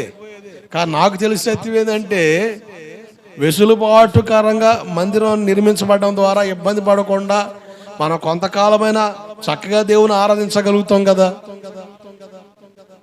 అని మీరు ఇచ్చిన ఆ గుప్పిల బియ్యాన్ని మరలా వాటిని ఎవరికొకరికి ఇచ్చి మనోళ్ళే బయట కొనుక్కోవడం కదండి, ఇక్కడ తీసుకొని ఆ డబ్బులు ఇస్తే ఆ డబ్బులు వీటికి పెట్టడం, ఎవరైనా దశమ భాగాలు ఇచ్చినా సందాలు ఇచ్చినా ప్రతి తీసుకొని దీంట్లో పెట్టేసా. దేవుని మందిరం మంచిగా ఉండాలి. నాకు తెలిసి సత్యం ఒకటే, మన ఇళ్ళ కంటే మనం ఆరాధించే మందిరం ఘనంగా ఉన్నప్పుడు దేవుడు మనల్ని ఆశీర్వాదకరంగా మారుస్తాడు. హగ్గై గ్రంథం యొక్క వివరణదే. హగ్గై గ్రంథం యొక్క వివరణది. హగ్గై గ్రంథంలో దేవుడు మాట్లాడిన మాటలవే. హగ్గై పుస్తకాన్ని దేవుడు రాయించడంలో ఉన్న ముఖ్య ఉద్దేశం కూడా అదే. అలా ఉన్నప్పుడు అట్ట మనం సమృద్ధిగా ఉంటాం, దీవెనకరంగా ఉంటాం, మేలుకరంగా ఉంటాం, ప్రయోజనకరంగా ఉంటాం, ఆశీర్వాదకరంగా ఉంటాం. ప్రతి కొరతలు తీర్చబడతాయి, పరిస్థితులు మార్చబడతాయి. దేవుడు అద్భుతంగా మార్గాలు తెరుస్తాడు. దేవుడు మార్గం తెరిస్తే ఎవడు దాన్ని ముయ్యలేడు, ఎవడు దాన్ని తీయలేడు, ఎవడు దాన్ని తొలగించలేడు. కనుక దేవుని ఆశీర్వాదం పొంది ఒక విలువైన ఘనమైన అవకాశం ఏదో ఉందండి విశ్వాసికి, పరిచర్య. ఆమేన్, హల్లెలూయా. ప్రతి విశ్వాసి పరిచారకులుగా ఉండడం ఆశీర్వాదం. దేవుడు మమ్మల్ని పిలిచిన దాంట్లో నమ్మకంగా మేము పనిచేయడం, ఆ పిలుపు తగ్గట్టుగా మీరు కూడా మోల్డ్ అయి మీ వంతులో మీరు నిలబడి ఉండడం, అది మీకు ఆశీర్వాదకరంగా మారుద్ది. దీవెనకరమైన పాత్రలుగా మార్చబడతాం. హెబ్రీ పత్రిక 6:10 అంటాడు, చదవడం ఒక మాట. హెబ్రీ పత్రిక 6వ అధ్యాయం 10వ వచనం. హెబ్రీలు రాసిన పత్రిక 6:10.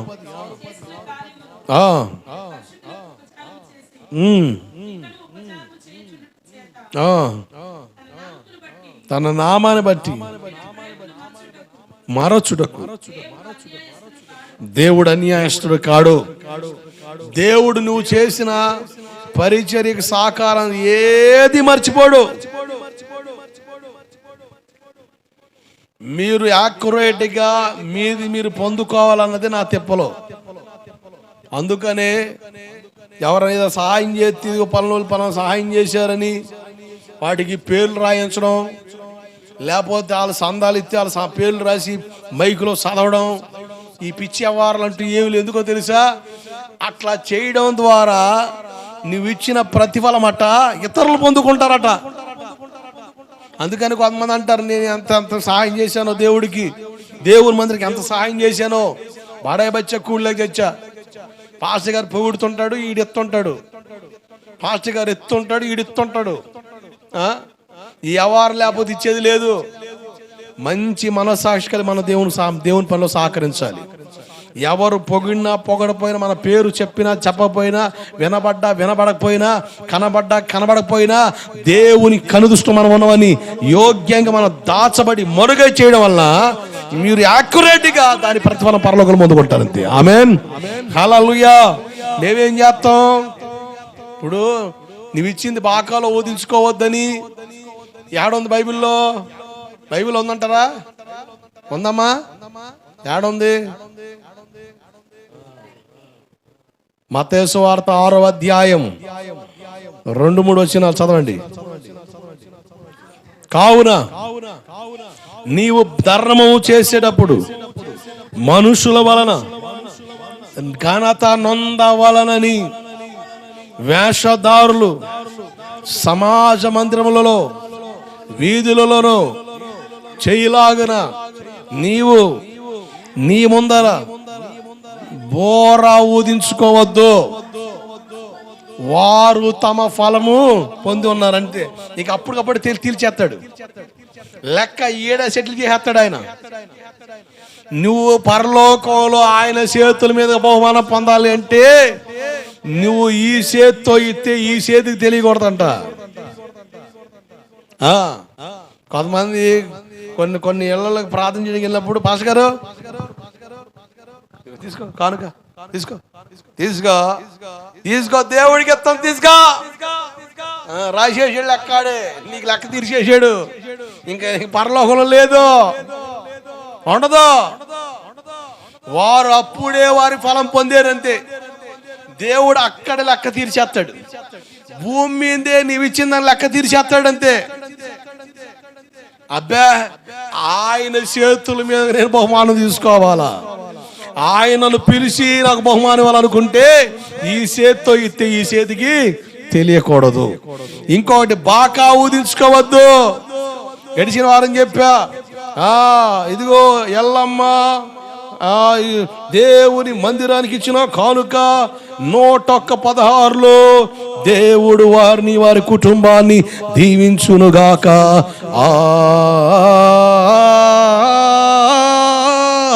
ఆమేన్. అబ్బా సరిపోయింది. ఇక ఊరు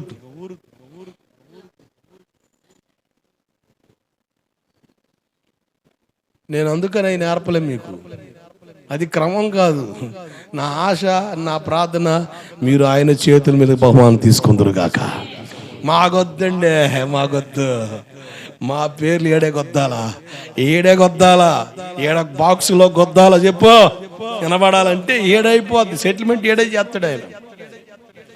ఆడ మిగతా వాళ్ళు పిలిచి ఎత్తుంటే ఉసూరుగా చూస్తుంటావు. మా పాస్టర్ చెప్పలేదు నాకు ఈ వ్యవహారం అని మళ్ళీ తిడతావు. మళ్ళీ తిట్టే పరిస్థితులు వస్తాయి. కనుక ఏది మాకు తెలియకూడదు, మనం ఎత్తున్న సంగతి తెలిసే పరిస్థితులు చేయకూడదు. మనం అట్లా చేయడం ద్వారా పరలోకంలో దేవుడు మనకు బహుమానం ఇస్తాడు. దేవుడు మనకి తగిన ప్రతిఫలం మన కొరకు దాచిపెడతాడు. నా ప్రార్థన మీరు పర సంబంధమైన ఆశీర్వాదాలతో నింపబడినట్లుగా మీరు కట్టబడాలి. ఆమేన్. భౌతిక సంబంధమైన ఆశీర్వాదం కాదు, అవి ప్రయోజనకరమైనది కాదు, కానీ ఆత్మ సంబంధమైన ఆశీర్వాదాలు నేను పర సంబంధంగా కడతాయి. కనుక ఆత్మ సంబంధమైన నడిపింపు కావాలి. ఆత్మ సంబంధమైన విధానంలో మనం నడిపించబడినప్పుడు దీవెనకరంగా మారుతాం. నువ్వు ఫ్యాన్ ఇస్తే ఫ్యాన్కి ఆ గొప్పకి నీ ఇంటి పేరు రాస్తావు. ఇక ఆ 3 రక్కలకి మూడు పేర్లు పెడతావు. అల్లం బెల్లం సుబ్బారావట. ఏంటి అల్లం ఏంది, బెల్లం ఏంది, సుబ్బారావు ఏంది? బెల్లం అంటే ఇంటి పేరు అంట, అల్లం వ్యాపారం అంట, వ్యాపారస్తుడట అల్లం. కనుక వ్యాపారం కూడా పెట్టి అల్లం బెల్లం సుబ్బారావు. అబ్బా ఏం బ్రహ్మాండంగా ఉందయ్యా. రేడియో స్టిక్కర్లతో నీట్గా రాస్తావు. ఆ ఫ్యాన్ మరి ఫ్యాన్ స్పీడ్ తిరిగితే పేరు కనబడదని 1లో పెడతారు. అందరు కనబడాలిగా. ఒక అట్టకే ఫ్యాన్ ఇచ్చింది చర్చికి, మంచి వ్యాసాకాలు ఒక్కపోతుంది. ఇలాగ రేకుల మందిరం. అది పాస్టర్ అయి ప్రార్థన చేయక ఒక ముసలానికి ఆలోచన వచ్చింది, నేను ఫ్యాన్ ఇచ్చేస్తానంది. ఇచ్చేసింది ఆమె, కండిషన్ పెట్టింది, నేను వచ్చి దాన్ని ఇచ్చేస్తా, ఎవడు పడితాడే ఎత్తి ఊరుకోనంది. సర్లే అమ్మ ఏదో ఒకటి ఏడు, కనీసం అట్టగా 4 గాలి తగులుద్దిగా అని ఒక ఒప్పందానికి రెడీ అయ్యి పాస్టర్ గారు తెచ్చింది, బిగించింది, స్విచ్ వేయించింది. ఈ స్విచ్ నేనే నొక్కాల, నేనే వేయాలి. స్విచ్ ఎత్తే నేనే వేయాలి, ఎవ్వడేసి ఊరుకోది లేదని. ఒక ఆదివారం పూట మంచిగా ఆరాధన జరుగుతూ ఉంది. చెమటలు కక్కేస్తున్నారు వీళ్ళు. ఈమె రావడానికి కొంచెం లేట్ అయింది. ఈ పిల్లలు ఆదమరిసి నొక్కారు. ఎవరు స్విచ్? ఈ పేరు మాణిక్యమ్మ. నొక్కారు మాణిక్యమ్మ స్విచ్. ఇక చూసుకో, వాళ్ళు ప్రశాంతంగా ఆరాధన చేస్తుంటే కేకేసింది అంతే. అంటే ఆరాధన కంటే గట్టి కేకేసింది. మరి ఆరాధనలు కేకలు వేయచ్చు కయ్యం, ఇటువంటి కేకలు బాగా వేస్తాం. పనికి మాలి కేకలు గట్టి కేకేస్తే అయ్యగారు అదిరిపోయాడు ఏమైందని. తీరా చూస్తే ఎవడ్రా నా ఫ్యాన్ వేసింది, ఎవడ్రా నా స్విచ్ వేసింది అని రెక్కలకి పేరు రాసింది. ఇక ఆ పాస్టర్ గారు అంటాడు, ఒకటి మీద ఎత్తే మాణిక్యం మాణిక్యం మాణిక్యం అంటదట.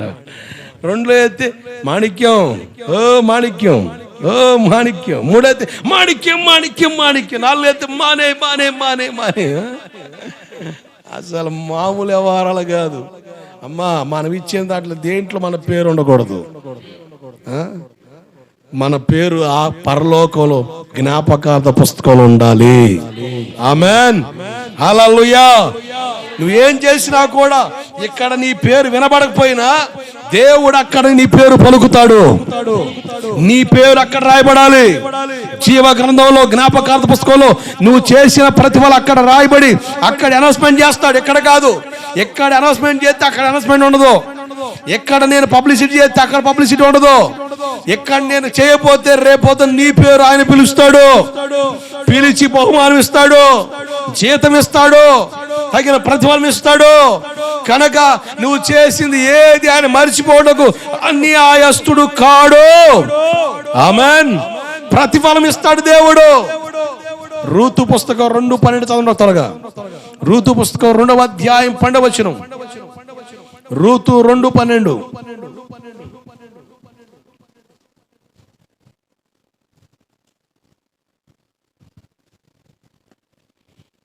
రూతు గ్రంథం 2:12.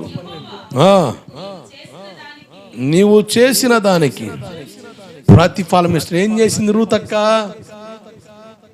పెద్దక్క ఓర్పాయము అత్తను వదిలి వెళ్ళిపోయింది. కానీ రూతు మాత్రం, అమ్మా నీ దేవుడే నా దేవుడు, నీ జనమే నా జనం, నీ ఉండే స్థలమే నేనుండే స్థలం, నిన్ను నన్ను మరణం తప్ప ఏది వేరు చేయకూడదని ఓడంబడికి చేసి వాళ్ళ మనసు కుదిరింది. ఇద్దరు మరలా యోధాబేతులకు వచ్చారు. ఆడికి వచ్చిన ఈమె పని చేయకుండా అత్తను పనికి పంపించి ఈమె ఇంటికాడ కూర్చోవట్లే. అత్త మీరు ఇంటికాడ నేను వెళ్ళి కష్టపడి వస్తానని ఈమె సంపాదించుకొని సమకూర్చుకొచ్చి అత్తకు ఆహారం పెడుతుంది. ఆ విషయం విన్న బోయాజ్ అంటాడు, దేవుడు నీకు ప్రతిఫలం ఇస్తాడు. ఆమేన్, హల్లెలూయా. అంటే అర్థం ఏంటి తెలుసా? అత్తగారికి అన్నం పెట్టినా అది చెప్పండి, అవసాన కాలం అత్తగారు పోబెట్టినా మాట్లాడండి. మోగపోయినది ప్రేమలో. ఇంట్లో వాళ్ళకి వాళ్ళ మంచం మీద ఉన్నప్పుడు నువ్వు చేసే పరిసరికి చెప్పండి, మాట్లాడరేందండి, అంతే కదా. మరి రూతమ్మ అత్య ముసలామె వయసు మీద పడింది. నాకెందుకులే, అత్తే చెప్పిందిగా ఏమని, మరలా మీ ప్రాంతాలకు వెళ్ళి పెళ్లి చేసుకోండి అని. ఆమె చెప్పిన తర్వాత మనకెందుకు గొడవ అని చెప్పేసి వదిలేసుకొని వచ్చేసిందా? లేదు, ఆమెతో వెళ్ళి ఆమె పరిచర్య చేస్తుంది. టయానికి అన్నం పెడుతుంది, టయానికి నీళ్ళు తోడుతుంది, టయానికి పరిచర్య చేస్తుంది. అంటే ఇంట్లో అవసాన కాలంలో ఉన్న వారికి నువ్వు చేసే పరిచర్యకు తగిన ప్రతిఫలం దేవుడు పరలోకంలో ఇస్తాడు. దేవుడికి స్తోత్రం కలుగునుగాక. దీనికి పోబెడితే ఏమొస్తుందండి? ఏమొస్తుంది? పుణ్యం వస్తుంది. ఏమొస్తుంది? కోడల్స్ ఏమొస్తాయి చెప్పండి? కోడలు మాట్లాడతలే, సురకత్తుల్లో చూస్తున్నారు, మా కాడికి వచ్చాడు చూడని. పుణ్యం వస్తుందా లేదా? దీన్ని చేసి పెడితే ఏమొస్తుందండి? ముసలిది అని చెప్పి కొంతమంది ఇసురుకుంటూ ఉంటారు. ముసలోళ్ళకి చేస్తే పుణ్యం వస్తుంది. రేపొద్దున నీకు కూడా అటు చేస్తారు. నేను చాలాసార్లు చెప్పా, ఒక ఆమె వయసులో ఉన్నప్పుడు అత్తకి స్నానం చేస్తా, ఇదిగో ఎట్లా కంపు కొడతాను, వచ్చబోసి ఎంత తిని ఎంత అద్ది, ఎంత తిని ఎంత వేస్తుంది, కంపు కొడుతుంది. బరిగొడ్లో ఎందుకు పాలెత్తాయిగా? అసలు ఏం ప్లాన్లు అండి. బరిగొడ్లు కంపు పట్టినా కూడా తిరిగి అప్పు ఇంట్లో ముసలి అయిపోయింది. ఈ కోడలు అత్త అయ్యింది. ఈ అత్తకు ఒక కోడలు వచ్చింది, మహాగడసరి. ఈమె కాలుతో తోముతుంది. ఇదేంతో ఇప్పుడు ఈమె ఎవరు గుర్తుకొచ్చారో తెలిసే? ఎవరో అది గుర్తుకొచ్చింది. నాకు తగిన జాతే జరిగిందిలే అయ్యా, ఉండాలిలే నాకెట్ట. బైబిల్ చెబుతుంది, ఇంట్లో అవసాన కాలం ఉన్న వాళ్ళకి మనం ఏదైనా చేస్తే దాని పుణ్యం, దాని మేలు, దాని ప్రతిఫలం మనం పొందుకుంటాం. దేవుడికి స్తోత్రం కలుగునుగాక. హల్లెలూయా. అది కూడా పరిచర్యే, అది కూడా పరిచర్యే. దేవుని వాక్యం చెబుతుంది, ప్రతిఫలం పొందే అనుభవం మనం రావాలి. ఆమేన్, హల్లెలూయా. మనం ఇటువంటి పనులు చేసే వరకు మనకు కూడా ఇటువంటి పనులు వస్తాయి. అందుకనే బోయాజ్ అంటున్నాడు, నీకు ప్రతిఫలం దేవుడు ఇస్తాడు. ఎవరిస్తాడు? మనుషులు కాదు, మనుషులు కాదు, నాయకులు కాదు, అధికారులు కాదు, ఎవరు కాదు, దేవుడే నీకు ప్రతిఫలం ఇస్తాడు. ప్రతిఫలం పొందే ఆధిక్యతను దేవుడు మనకి ఇస్తాడంతే. కనుక మనం చేసేది ఏది కూడా ఆయన మరవడు. ప్రతిదీ ఆయన జ్ఞాపకార్థ పుస్తకంలో రాస్తాడు. దాని తగిన మేలు మనకి ఇస్తాడు, దానికి తగిన బహుమానం ఇస్తాడు. రూతమ్మ గురించి బోయా చెబుతున్నాడు, యెహోవా నువ్వు చేసిన దానికి ప్రతిఫలం ఇస్తాడు. నువ్వు మీ అత్తను వదిలిపెట్టలే. అవసాన కాలంలో ఉందామె, ఎవరు లేరు. పెదకోళ్ళు వదిలిపోయింది ఓర్ప. కానీ రూతు మాత్రం ఒక ఒడంబడి కలిగి నయోమిని వెంబడించింది. ఎందుకయ్యా అంటే నయోమి ఎరిగిన దేవుడు సత్యదేవుడని రూతు అంగీకరించింది కనుక. దేవుడికి స్తోత్రం కలుగునుగాక. అందుకన్నట్టు నీ దేవుడే నా దేవుడు, నీ జనమే నా జనం. నీవు ఎక్కడ ఉంటావు, నేను అక్కడ ఉంటా, అంతే. ఇప్పుడు కుటుంబ పరిస్థితులు చాలా తారుమారులు అయిపోతున్నాయి. రోజులు గడిచే కొలది, సంవత్సరాలు గడిచే కొలది కుటుంబ వ్యవస్థల్లో కూడా చాలా గందరగోళం ఏర్పడుతున్న పరిస్థితులు.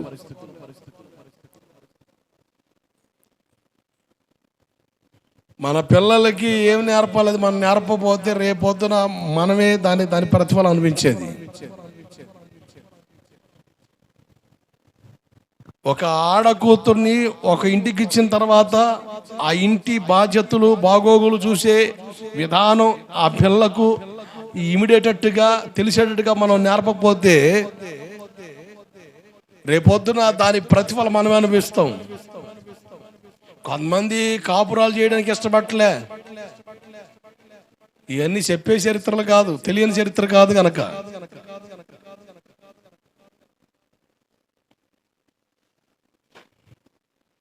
ఒకసారి 7 రోజుల కోటలో చెప్పాడు కదా సుగుణన్న,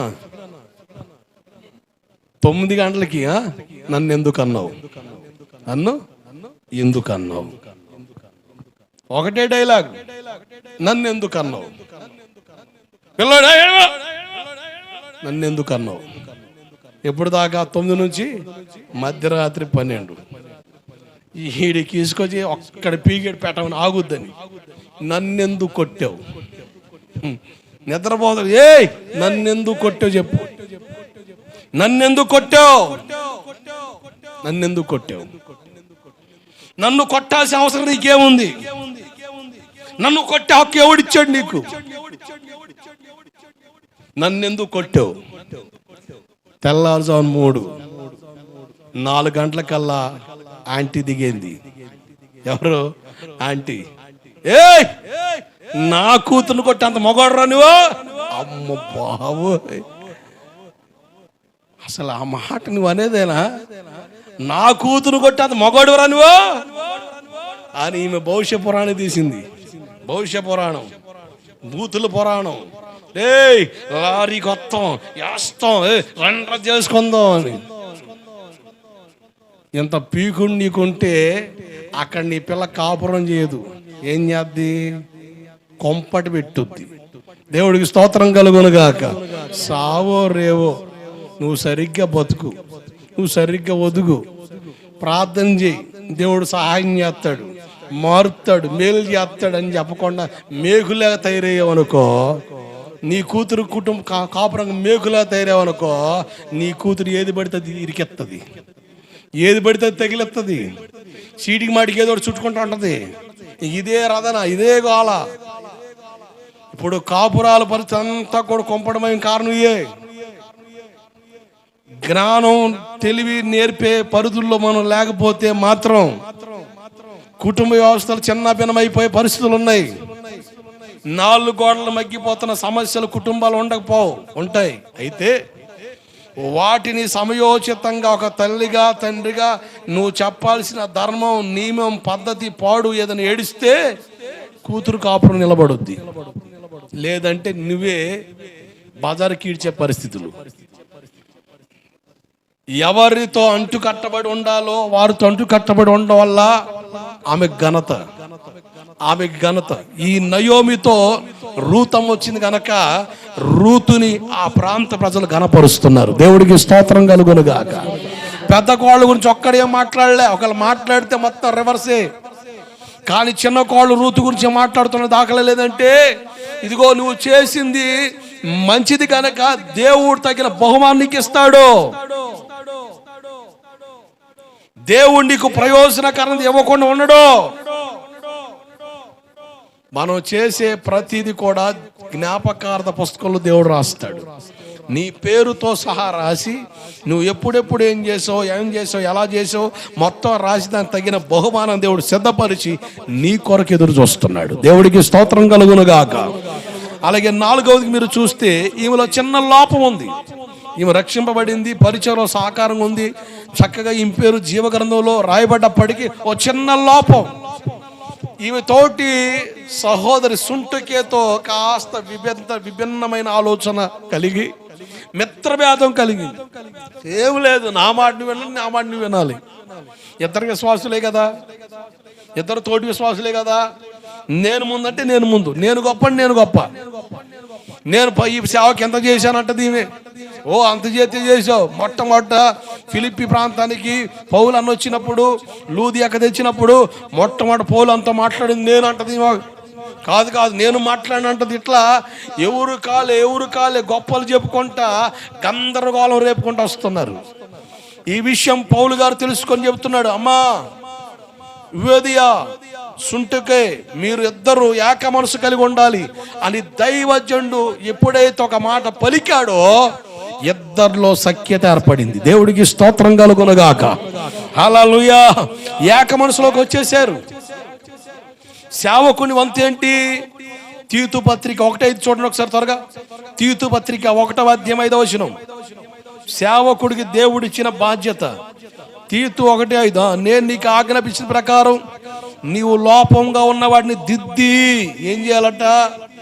సంఘంలో లోపంగా ఉన్నవాడిని దిద్దాలి. అది దైవ సేవకుని బాధ్యత. ఈరోజు అట్లా దిద్దే కార్యక్రమం పెట్టుకున్నాం అనుకోండి, అంతకాలతో చర్చి మానుకుంటాం, అంతకాలతో చర్చి మారుతాం అంతేగాని దిద్దుబాటు సిద్ధపాటు అన్న గమనం ఈనాడు సంఘానికి లేవు. ఇది చాలా బాధాకరం. ఈ విధానం మనం ఉండకూడదు. దైవ సేవకుడు వాక్య ఆవేశంతో వాక్య ప్రేరణతో మాట్లాడుతూ ఉంటే దేవుని ఆలోచనను తడితే లోబడు. ఒకవేళ నీ మనస్సాక్షి ఒప్పుకోవట్లేదా? ప్రార్థన చేయి, ప్రభా నన్ను సరిచేయి, ప్రభా నన్ను లోపరుచుకోను, ఆయన నన్ను దిద్దు ప్రభా, నీ ఏడు దేవుని దగ్గర తప్పేం కాదు.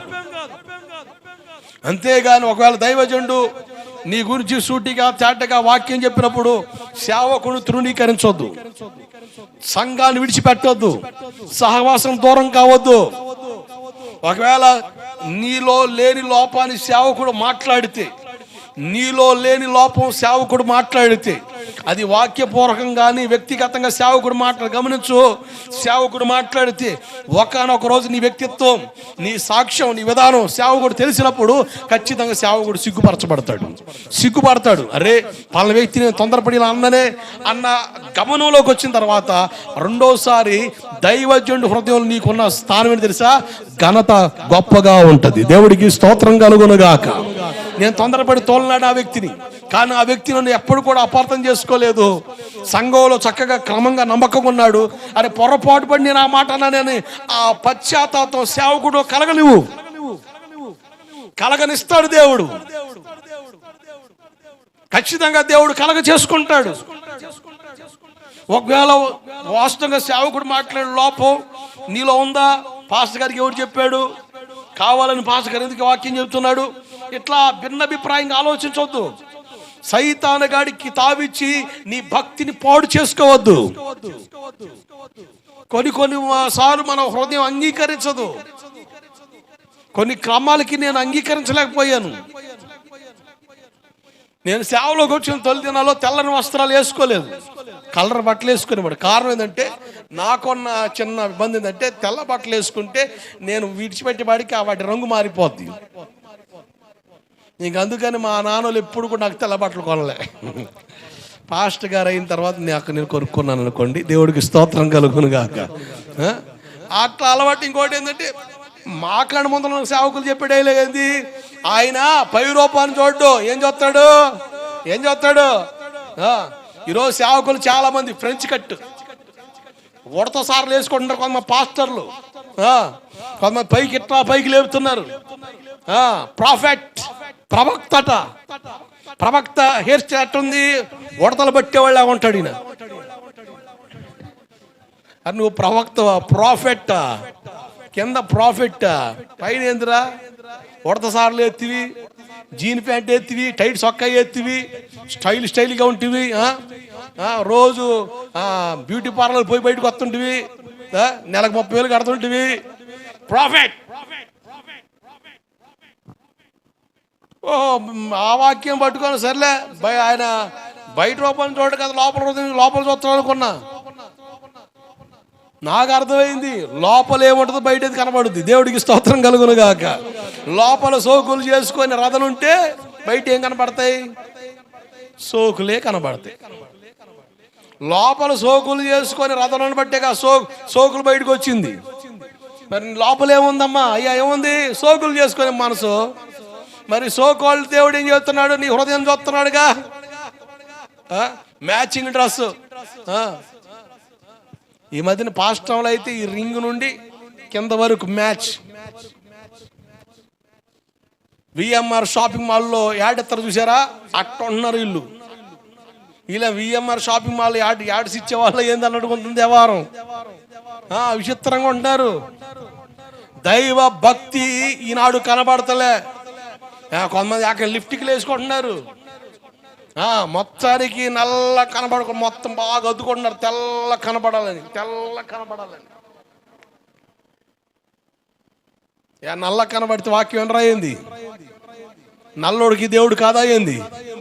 నల్లోడు వాక్యం చెప్పకూడదా ఏంది? చాలా విచిత్రం. పిచ్చిపోకళ్ళు, గ్రహింపు లేని పరిస్థితులు. చాలా మంది తెల్ల వస్త్రం అంటే నేను చెప్పేవాడిని, అరే దేవుడు బయరూపం చూడరా నాయన, బయట లోపల హృదయం చూస్తాడు.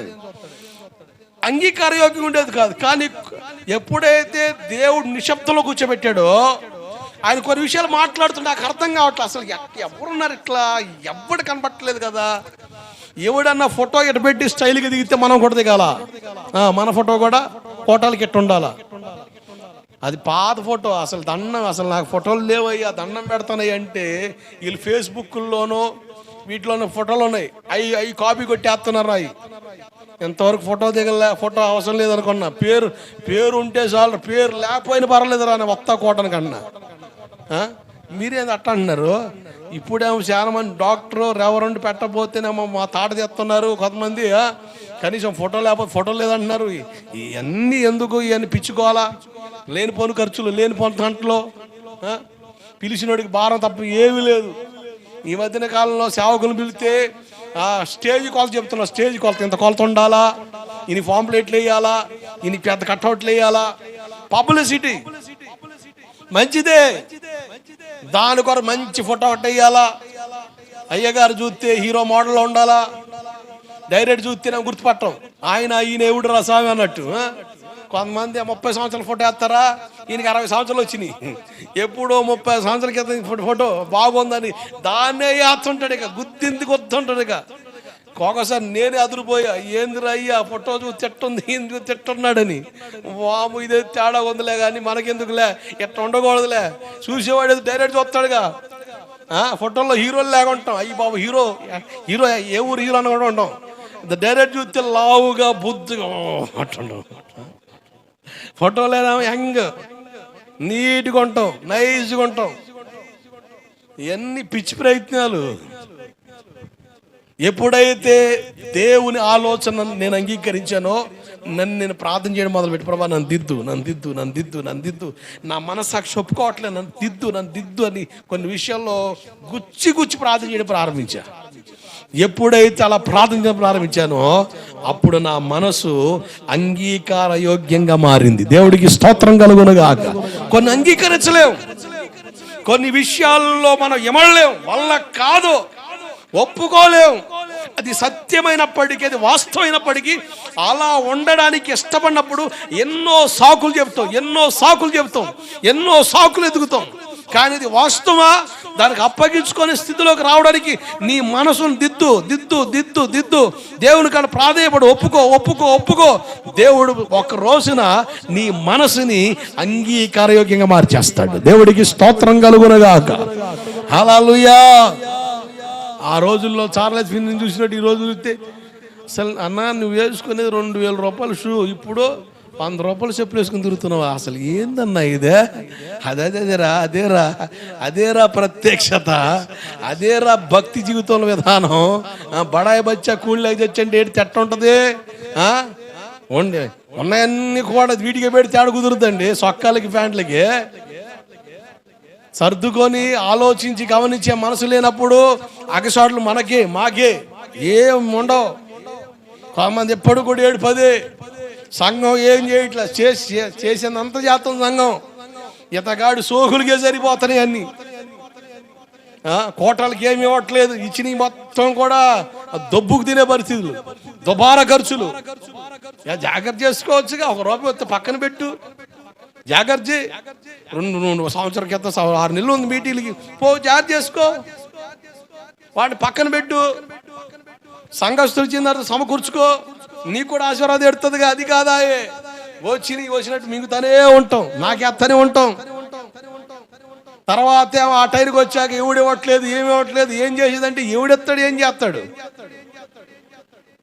ఒక గమనం సేవకునికి విశ్వాసికి లేకపోతే కొన్ని విషయాలు మనం అంగీకరించలేం. దిద్దుబాటు చాలా అవసరం. దేవుని ఆలోచనకు మనం అప్పగించుకోవాలి. ఈ ఊయేది అన్న ఈమె సేవకుడు చెప్పగానే వెంటనే సరెండర్ అయిపోయింది. ఆశ్చర్యం. అట్లా ఆనాడు సంఘాలు కట్టబడ్డాయి. ఈనాడు సంఘాలు అది లేదు, అసలు వల్ల కావట్లే. బైబిల్ ఏం చెబుతుంది? తిమోతి పత్రికలోకి రండి ఒకసారి, ఈ మాట చెప్పి ముగిస్తాను. తిమోతి పత్రిక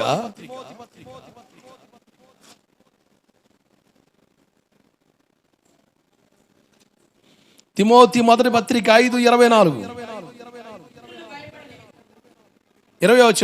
5:20 మొదటి తిమోతి పత్రిక 5:20. ఇతరులు భయపడు నిమిత్తం పాపము చేయవారిని అందరి ఎదుట గద్దించు, విరోధ బుద్ధితోనైనా పక్షపాతంతోనైనా ఏమీ చేయక నేను చెప్పిన ఈ సంగతులను గైకొనవలని దేవుని ఎదుటను క్రీస్తు ఎదుటను ఏర్పరచబడిన దేవదూతల ఎదుటను నీకు ఆనబెట్టుచున్నాను. పక్షపాతం సేవకుడికి ఉండకూడదు, ఒకలాగా ఉండకూడదు. ఈ పక్షపాత ధోరణి సేవకులకు రాకూడదు. ఇంకోటి, పాపం చేసేవాడిని అందరి గద్దించమని బైబిల్ చెప్తుంది. ఈ ఒక్క విషయమే తేలిపోతాం, దొరికిపోతాం. దేవుడి ఒక్క విషయాన్ని ఎత్తిపెట్టారే, పాస్టరు నువ్వు ఇది చేసావని అడిగితే అసలు లేదు, తేలిపోయావు. ఈ విషయాన్ని న్యాయబద్ధంగా సంఘంలో చేస్తే అసలు ఎంతమంది రాగలరు? ఇదేనా సంఘం? ఈయన పాస్టరు? ప్రపంచంలో ఏ సంఘం లేదా, ఏ పాస్టర్ లేడా? అందరు ఎట్టకే చేస్తున్నారా? అందరు ఎట్టకే మాట్లాడుతున్నారా? ఏంది సేవ, ఏంది పోకడా, ఏంది? అసలు బైబిల్లో ఉందిగా, బైబిల్లో ఉన్నదేగా. లేనిదైతే నువ్వు చెప్పు, ఉన్నదేగా. నేనంటే ఈ ఒక్క విషయాన్ని ఇప్పుడున్న సేవకులు ఎదుటి నిలబెట్టి దేవుడు అడిగితే మేము దొరికేస్తాం. వాళ్ళ కాని పరిస్థితి. ఇలా వాక్యంలోనే హెచ్చరిక వస్తేనే మింగుడు పండు కొంతమంది.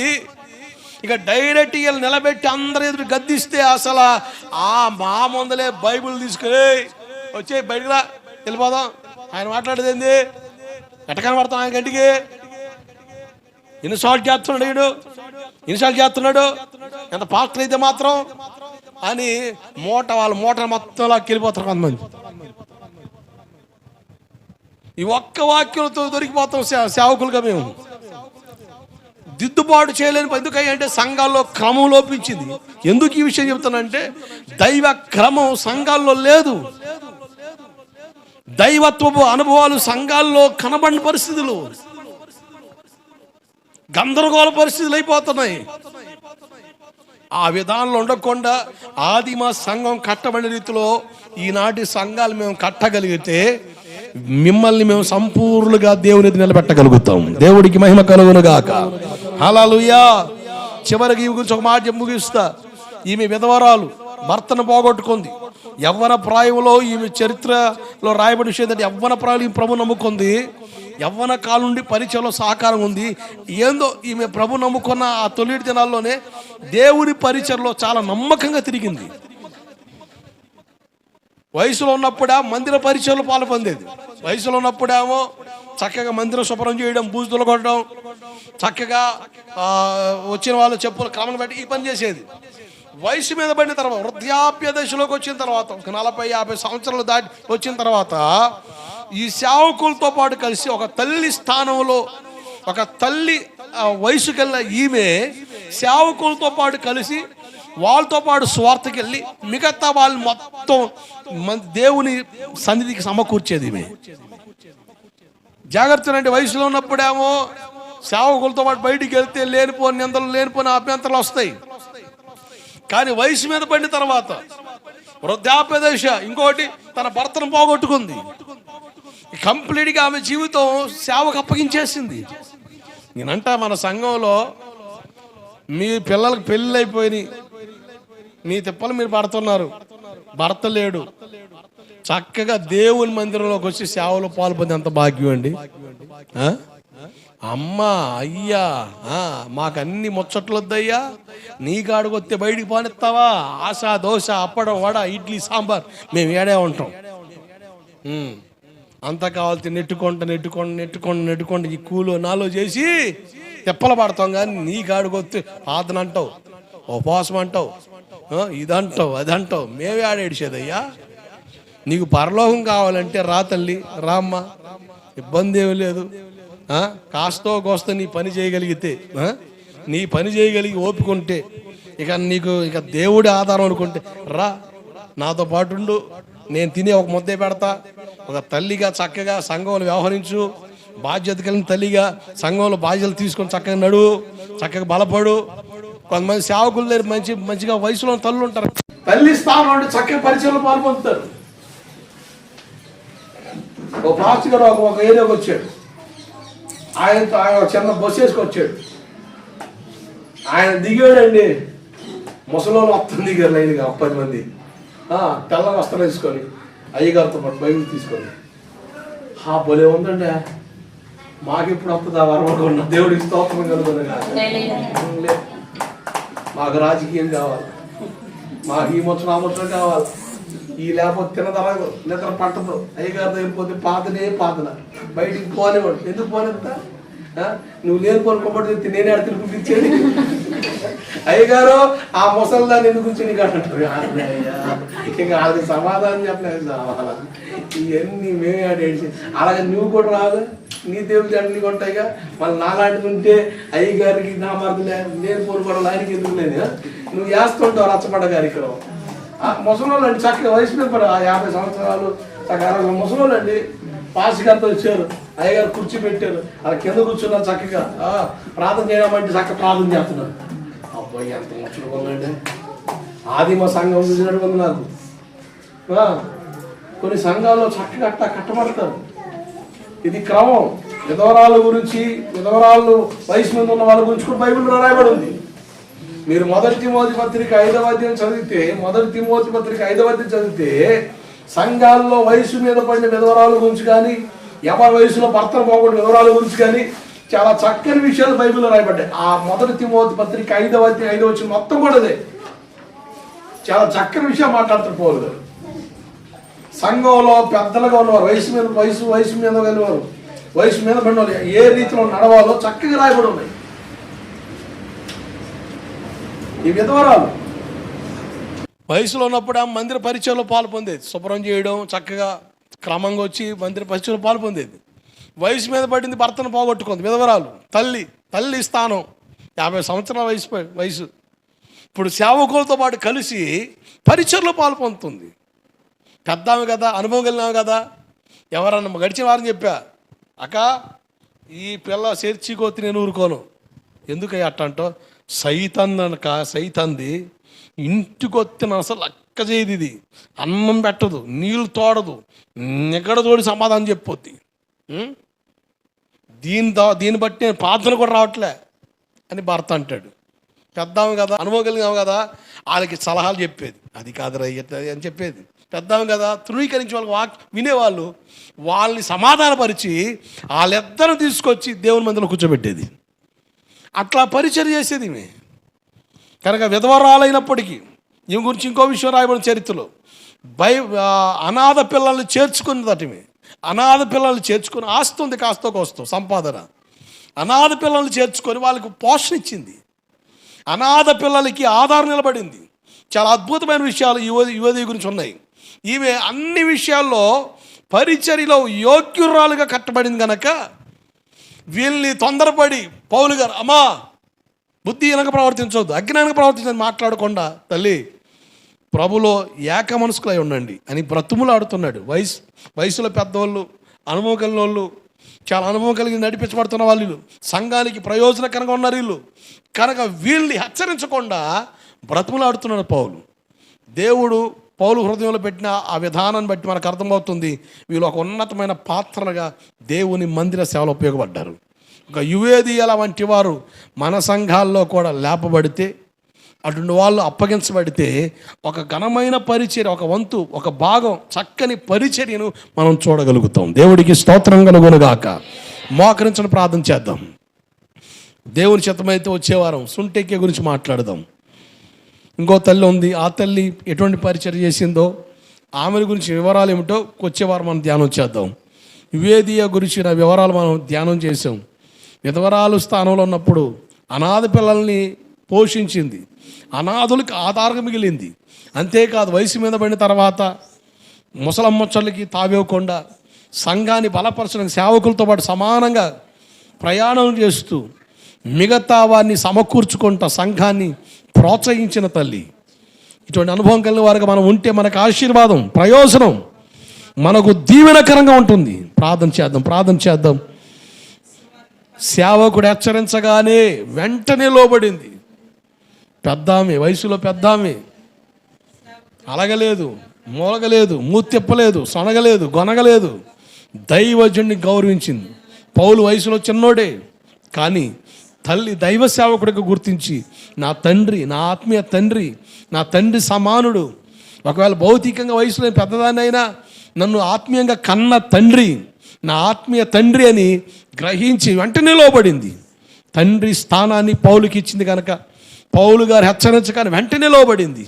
ఇటువంటి స్థితిలో మనం కట్టబడాలి. వాక్యానికి అప్పగించుకునే స్థాయిలో మనం రావాలి. వాక్య క్రమాన్ని ఎరిగి నడవాలి. అది మనకి దీవెన, అది మనకి ప్రయోజనం. పరిశుద్ధుడైన తండ్రి, నీకు వందనాలు చెల్లిస్తున్నాను. కృపలో నిలపండి. చేరిన బిడ్డలందరూ బట్టి స్తుతిస్తున్నాను. విత్తబడిన వాక్యం మా హృదయంలో నీరు కట్టి ఫలింప చేయండి. అయ్యా, యువదీయ వంటి వారిని మీరు లేవనెత్తుదురుగాక. యువదీయ వంటి పరిచర్య చేసే ప్రయోజనకరమైన పాత్రలను అయ్యా మాకు అప్పగించుదురుగాక. నీ కృప విస్తరించునుగాక, నీ సన్నిధి విస్తరించునుగాక, నీ కాపుదల మాతో ఉండునుగాక, విరోధ క్రియలు లయమైపోనుగాక.